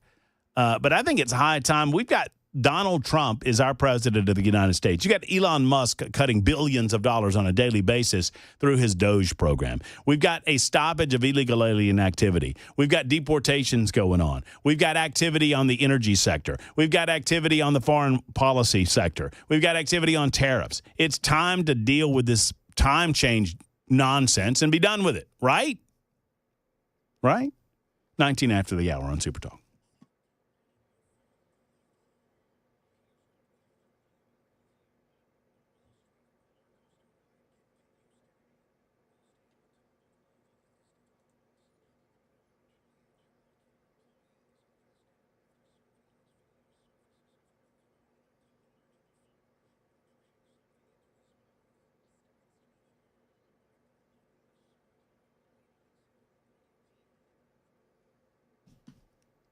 When it comes to large home repairs, sometimes homeowners want to pretend that we don't see the warning signs. They're afraid of what they might find out. They're afraid of the cost and expense. Well, that fear could cost you a lot of money over the long run. Friends, you need peace of mind. If you've noticed a moldy or musty smell in your basement or your crawl space, if you've noticed the telltale signs of foundation shift, you need to find out if that's something you need to worry about or not. And the experts are USS, United Structural Systems. USS can come out to your home and give you that peace of mind. They're never going to try to upsell you on anything. They're just there to fix what ails your home, whether it's a foundation repair issue, concrete leveling, or waterproofing issues. Obviously, we've had a tremendous amount of rain over the last couple of weeks. And if you've noticed that rain is seeping inside of your building, your residence, then you need to do something about it. Call USS, United Structural Systems. Homeowners simply trust USS. Go to USSTN.com, or go ahead and make the call that so many others have made. Almost 30,000 satisfied customers. Call 615-488-7855, 488-7855 for our friends at USS.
All right. A lot of severe thunderstorm warnings have been allowed to expire, but we still have some in effect. Until 6:30, we've got northeastern Rutherford, Wilson, Trousdale, and Cannon counties, also Smith and DeKalb counties.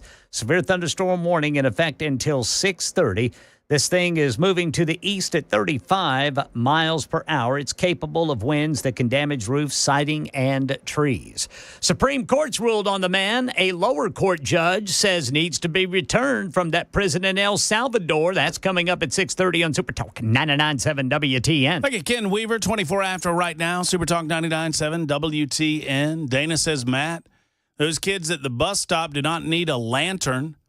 All the phones in their faces, they're buried in their phones, more than adequately will illuminate the bus stop. That is a well-positioned argument, Dana. I appreciate that. Many of you weighing in on what type of time you would like. Standard daylight time says 46:55. Most sundials, antique or otherwise, should not be altered. Yeah, but don't we – I mean, that's just a random assignment, isn't it? I mean, I understand that the time that the Earth, the time that it takes the Earth to rotate, the time that the Earth rotates around, all of those are standard times, and we kind of set the calendars and we set the clocks based on those things. But where we are on the clock, that's just random. Like, am I crazy or is everybody? So. It is 6:25 Central Standard Time, or no, daylight. Central Time, daylight time, Central Daylight Time. Right. Is that CDT? Yes. Okay, very good. So, what would prevent me, if I had the ability, if I was king of the world, to just say, okay, it's not 6:26 anymore, it's 10:26 at night? I mean, nothing. I mean, the daylight would change. Yeah. The sun doesn't know what time it is. It just does its thing. Man, oh, man, you should be a talk show host. That's well said in much less time than I said it. Although if you're saying things that succinctly and quickly, your talk show is not going to be very long. Yeah. So, no, I mean, that's right. Right? The sun doesn't know what time it is. Right. The Earth doesn't know what time it is. Mm-hmm. We assign that time just to figure things out for our own, to set our own schedules and to make our lives easier. And the reason that we have time zones, it's to make our lives easier and to standardize it for everyone around the Earth. So you get up in the morning. I mean, your natural biorhythms are doing that anyway. But we live in a worldwide community as opposed to, little tribalisms. I don't know. It's of interest to me. Next fall, just fall back an hour and keep the clocks there. Ryan says Zulu time. I vaguely know what that means. Not really, though. 1815 says my alarm clock resets itself twice a year. Now I'm going to have to get a new alarm clock. I don't think. Maybe. I don't know. How would that work? Yeah, I think it gets a signal and knows, okay, it's now daylight saving time or standard time. I think once the time was eliminated, the change was eliminated, the signal would be eliminated. I would think. What if it screws everything up? Yeah, like that Y2K? Yeah. Remember that? Remember that Y2K? Remember... Where were you at Y2K, Ken? Albuquerque. Was everybody freaking out? Yeah, a lot of people were nervous. Everybody's freaking out. I was in where was I in Y2K? I was in Montgomery, Alabama during Y2K, and everybody was freaking out over in Montgomery, Alabama. They had become convinced by the doomsday preppers that they had to get all of their stuff because the entire world was going to descend into darkness. Yeah, jets were going to fall out of the sky. Well, because they don't know what year it is, Ken. Right. The computers don't know what year it is. They think it's 1900 and jets weren't invented then. Could have been like that Twilight Zone when the pilot says, look out the window. That's the World's Fair.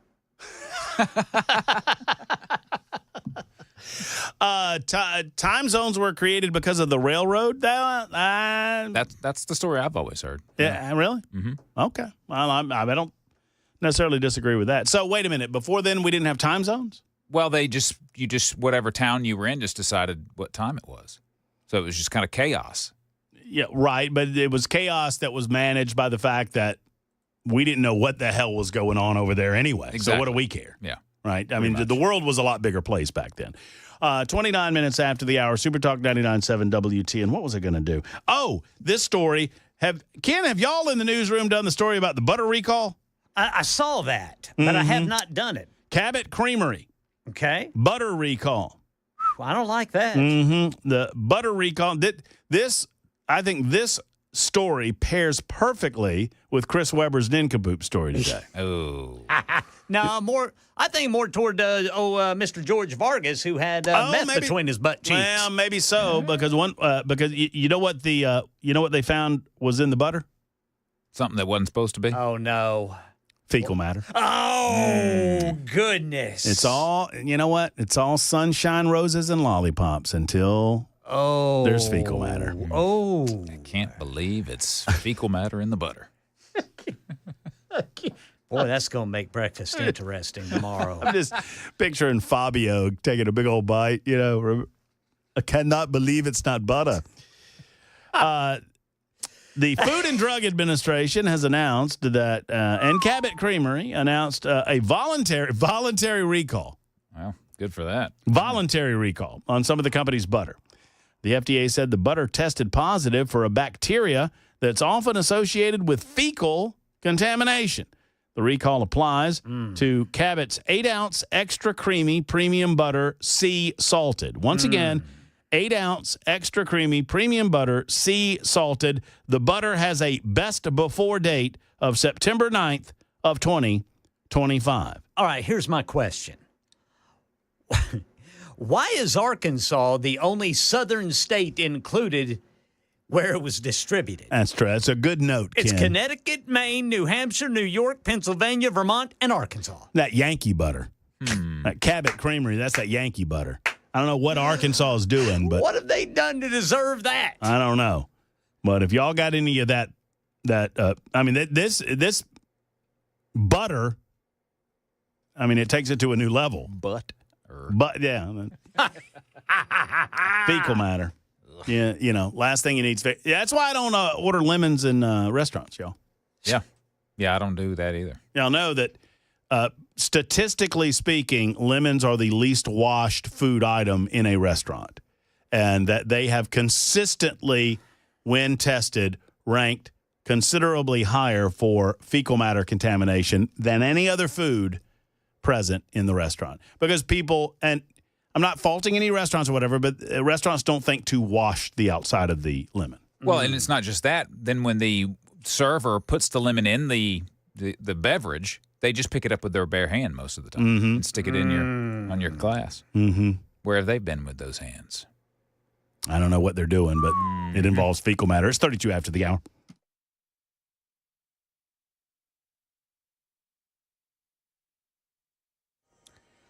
I'm Ken Weaver with your top stories. That severe thunderstorm warning that was lingering for Rutherford County, parts of Williamson, and Wilson County. Looks like that thing is getting ready to expire. Let's keep our fingers crossed on that and hope that is going to be it for the severe weather threat tonight in Middle Tennessee. Got the full forecast and traffic in 5 minutes. Well, the U.S. Supreme Court will require the Trump administration to bring back Kilmar Abrego Garcia, the Maryland man who was sent to El Salvador in error. The court upheld a lower court order. There were no noted dissents. Tennessee's a few votes away from allowing school districts refuse to enroll illegal immigrant children after it passed the full state Senate yesterday. That's today, The bill needed 17 to pass the state Senate. It got 19, with 6 Republicans joining Democrats to vote against it. Next up will be the House on Monday. And in Monday News, Michelle Franzen. Stocks today gave up some of the historic gains they made yesterday after President Trump reversed tariffs that had gone into effect just hours earlier. Existing tariffs still spooked investors who are afraid that a continuing trade war is still threatening the economy. The Dow gave up more than 1,000 points. The S&P lost 189 points. The Nasdaq sank over 4%, down 738 points. The White House now says Chinese imports will be tariffed at 145%. Analysts are updating their predicted price increases with that steep import tax, saying that the iPhone 16 Pro Max, currently priced at $1,400, will increase to over $3,400. A pair of Nike Air Jordans will cost $260 more. The new price, $440. Inflation fell last month to 2.4%, but the decline happened before President Trump ramped up tariffs. That's the latest news. Traffic and weather next. I'm Ken Weaver, WTN News.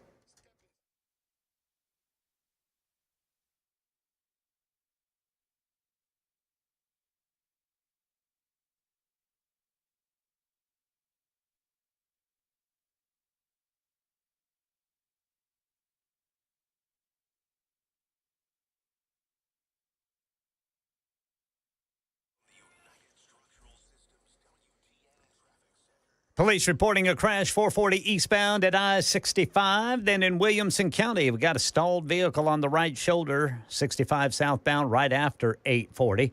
Back here at Nashville, police reporting a crash 40 westbound near Fessler's Lane in Green Hills. We've got the left lane blocked by a crash. TDOT says this is going to be 440 westbound near the Woodlawn Drive overpass. And over here on the South Loop, police reporting a crash 65 southbound at I-40. Traffic every 10 minutes every morning on Super Talk 99.7 WTN.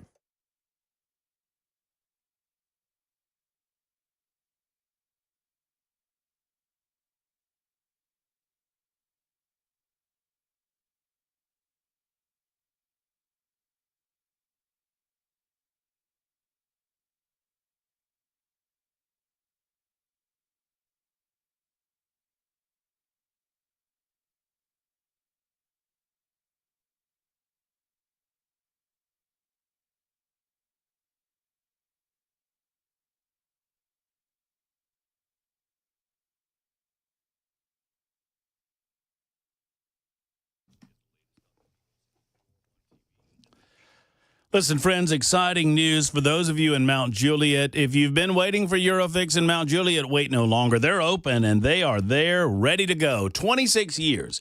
Aaron Stokes has been building his Eurofix business, and it's been a great journey, right? It started in the backyard of a single-wide trailer, a barn in the backyard. Now they have 5 separate locations. How did he grow this far, this fast? Because he does the jobs the right way.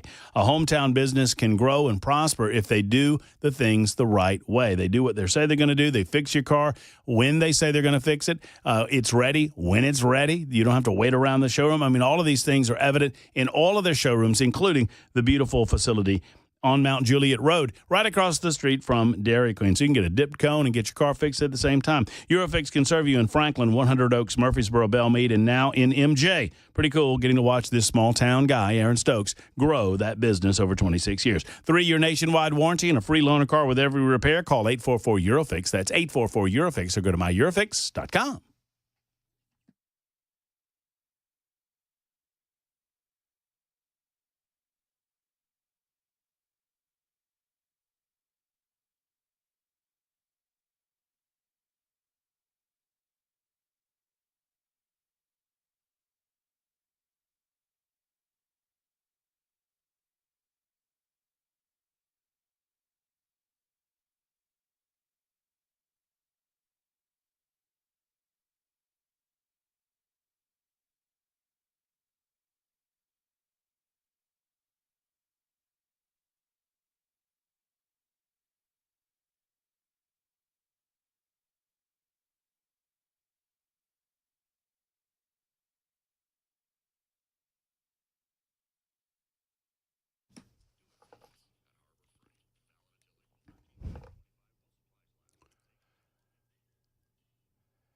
Friends, Men of Valor lowers recidivism in the state of Tennessee, and in doing so, they help save us money. Plus, they bring men to healthy lives of God and discipleship. Let's talk about this. At their ministry, they support giving men an opportunity to find a better way within the walls of the prison system. They have an army of staff and volunteers that minister directly to those incarcerated. Over 90% of the men inside prison walls are going to be out at one time or another. What type of men do you want on our city streets? This isn't a matter of crime and punishment, because they do believe that you do the crime, you do the time. It's a matter of bringing people to a better way, a better life, and creating givers as opposed to takers. They maintain close relationships with their men before, during, and after graduation, and their graduates, they reduce their recidivism rate to below 15% for Men of Valor graduates. That's an incredible rate of return. Go to movministry.com to find out more. That's movministry.com. Tell them Matt Murphy sent you to the wonderful organization that is Men of Valor.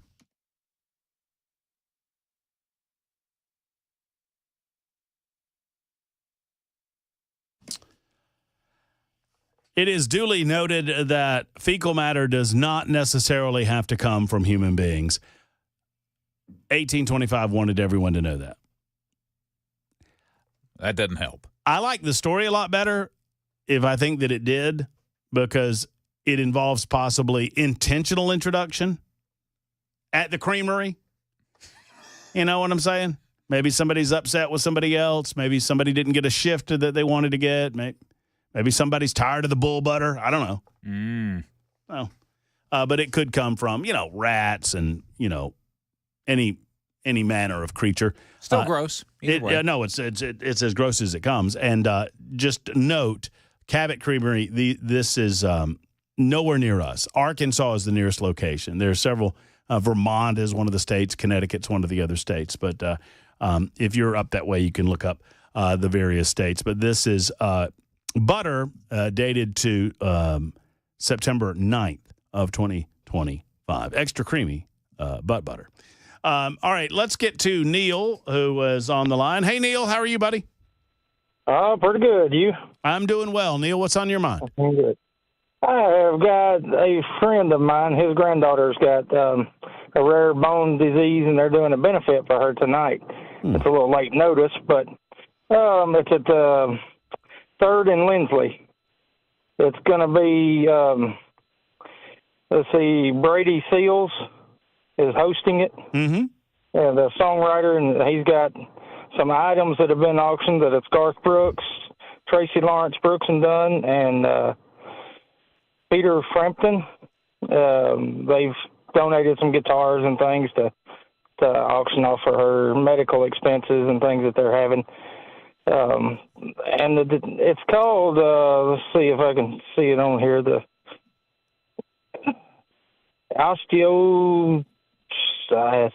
I'm going to butcher the name of it, but anyway, it's a rare bone disease or bone disorder. Neil, can I venture a guess? Is it osteoporosis? No, it is. Okay. Let's see. Just gave it a go. Yeah, it's something. Let's see here. I'm trying to read it on here, see if I can find it on here. I saw it a while ago. But they call it OI is the main thing for it. They have for the subtitle for it.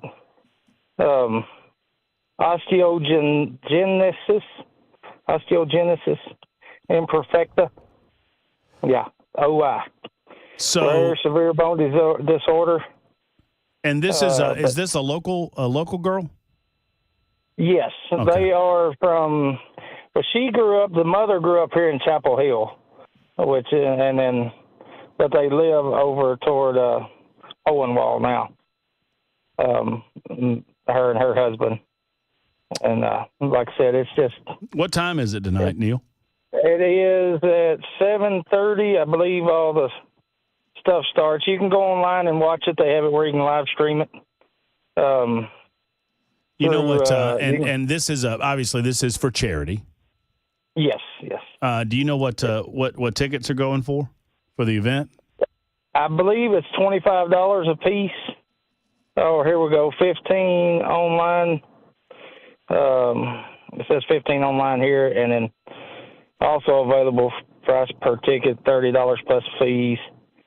Minimum 40 or 4 tickets. But if you can go on the ticketweb.com event, and the event's called Nashville Night for Hadley. And Hadley is Hadley. And like I said, it's okay. And then they got a GoFundMe set up for them too. So, well, Neil, I'm glad you called us and let us know. Like you say, it a little bit late notice, but for those who are out and about, maybe if they can get over to 3rd and Lindsley, a great facility, seems like a great cause for what I'm sure is a great family. I'm glad you let us know. yes, sir, no problem. And I appreciate y'all letting people know, and appreciate y'all what y'all do every day. That's what we're here for, I Neil. listen to it every day. So, well, I'm glad you do, brother. Thank you, man. I appreciate you. Listen, we don't mind helping out from time to time in that regard, and we obviously, want to help somebody like young Hadley out in any way that we can, and we appreciate you calling in, Neil. So I promised you this Tennessee Valley Authority story. Just one day after President Donald Trump signed 4 executive orders aimed at increasing coal energy production, the Tennessee Valley Authority has kind of changed its tune, issuing a statement supporting the use of clean coal for energy production, calling the executive orders historic action to help American workers, miners, not miners, but miners, and families and consumers. Donald Trump said they represented his administration, quote, ending Joe Biden's war on beautiful, clean coal once and for all, calling the executive orders saying it wasn't just Joe Biden, it was Obama. There were others. They're doing the exact opposite. All of those plants that have been closed are going to be reopened. In response to the executive orders, TVA stated that it was carefully reviewing the documents to determine, quote, how they might apply to and benefit the region. With the outlet reporting that TVA, this is WATE Channel 6, reporting that the TVA called its coal plants, quote, critical in meeting energy demands of the region. TVA's support of Trump's executive orders was announced days after Trump terminated board members Joe Rich and Michelle Moore, Michelle Moore, who were both originally appointed by President Joe Biden. Rich previously served on the TVA board after being appointed by former President Barack Hussein Obama. Also comes shortly into the tenure of the new CEO of TVA, Don Moll, and I don't know if I'm pronouncing that correctly. I hope I am, M-O-U-L, Moll, who was appointed to lead the energy utility following the departure of Jeff Leish, who, and I might be mispronouncing Leish's name, I don't know. But I know that he had a public feud with Donald Trump, and he resigned because he knew that his tenure was going to be very short-lived after Donald Trump became the president-elect of the United States of America in November of last year. Moll's nomination, in turn, followed an op-ed by Senators Bill Hagerty and Marsha Blackburn urging the agency to appoint an outsider who is pro-nuclear energy to lead the nation's largest public utility under the Trump administration. Why in the world we're not doing small modular nukes more in the United States of America is beyond me. We need to be investing in small modular nuclear energy. It will lessen our dependence on fossil fuel energy, but it will still embrace the idea that we will continue utilizing fossil fuels for things like the internal combustion engine, primarily for automobiles, transportation, etc. And then Trump said the current TVA board focused on the diversity of its executives ahead of job creation for hungry workers in the region it is supposed to serve.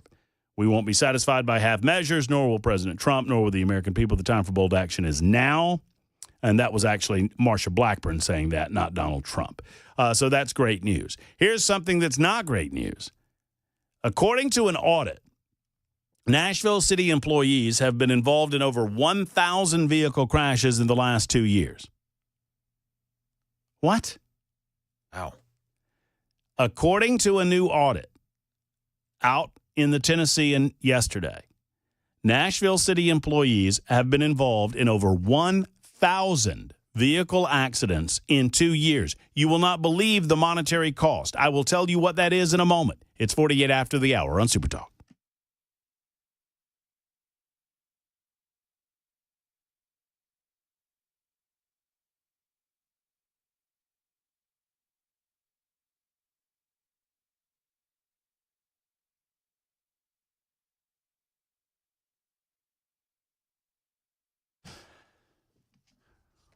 What is the purpose of pest control if not to keep those bugs, those nasties, those creepy crawlies that are trying to get into your home to take the stuff that's yours out of your home and off of your property? That's what it's all about, because they're icky, they're nasty, you don't like them. Secondarily, they cause problems to your health, for the health of your pet and your family. For your very existence, you need to call U.S. Pest. Because I'm telling you, if you have health issues, if you have rodent-borne diseases or insect-borne diseases in your home, on your property, it can cause health disruption.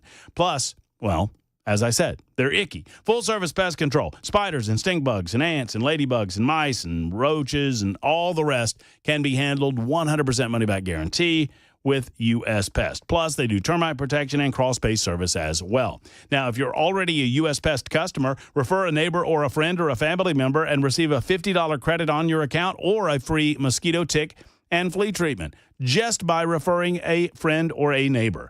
Call U.S. Pest today at 590-1260. That's 590-1260. Or go online to the one and only uspest.com. That's uspest.com.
Very excited that Roll Call 3.0 is coming to Nashville this May 2nd and 3rd. Hosted by Jason Whitlock and featuring Tucker Carlson. It's a 2-day event that you do not want to miss. It is more than a conference. It is a call to action. It all kicks off Friday, May 2nd, with a VIP evening at the aforementioned 3rd and Lindsley, featuring a conversation with Whitlock and Tucker Carlson, live country music from Randy Houser, and much, much more, including comedy from Steve Byrne. Saturday, May 3rd, the event moves to Rocketown for a full day of inspiration, insight, and high-impact speakers. Speakers include people like Murfreesboro Alan Jackson from World Outreach Church, Idaho's Doug Wilson, and Chicago's Corey Brooks. Roll Call 3.0 is about faith, fellowship, and fearless conversation. It's a place to go stronger in your beliefs and connect with like-minded people. I encourage you to be there. You can start your Saturday with breakfast with Jason. There's also a VIP post-event dinner, an exclusive opportunity to connect directly with Jason Whitlock and Duggar Band, whom we had on this show last evening. It's open to everybody. Tickets are just $99 for the Saturday full-day event. Find out more by going to fearlessrollcall.com about VIP tickets and what tickets are still available. This event is going to sell out. You want to get your tickets right now. Fearlessrollcall.com. That's fearlessrollcall.com.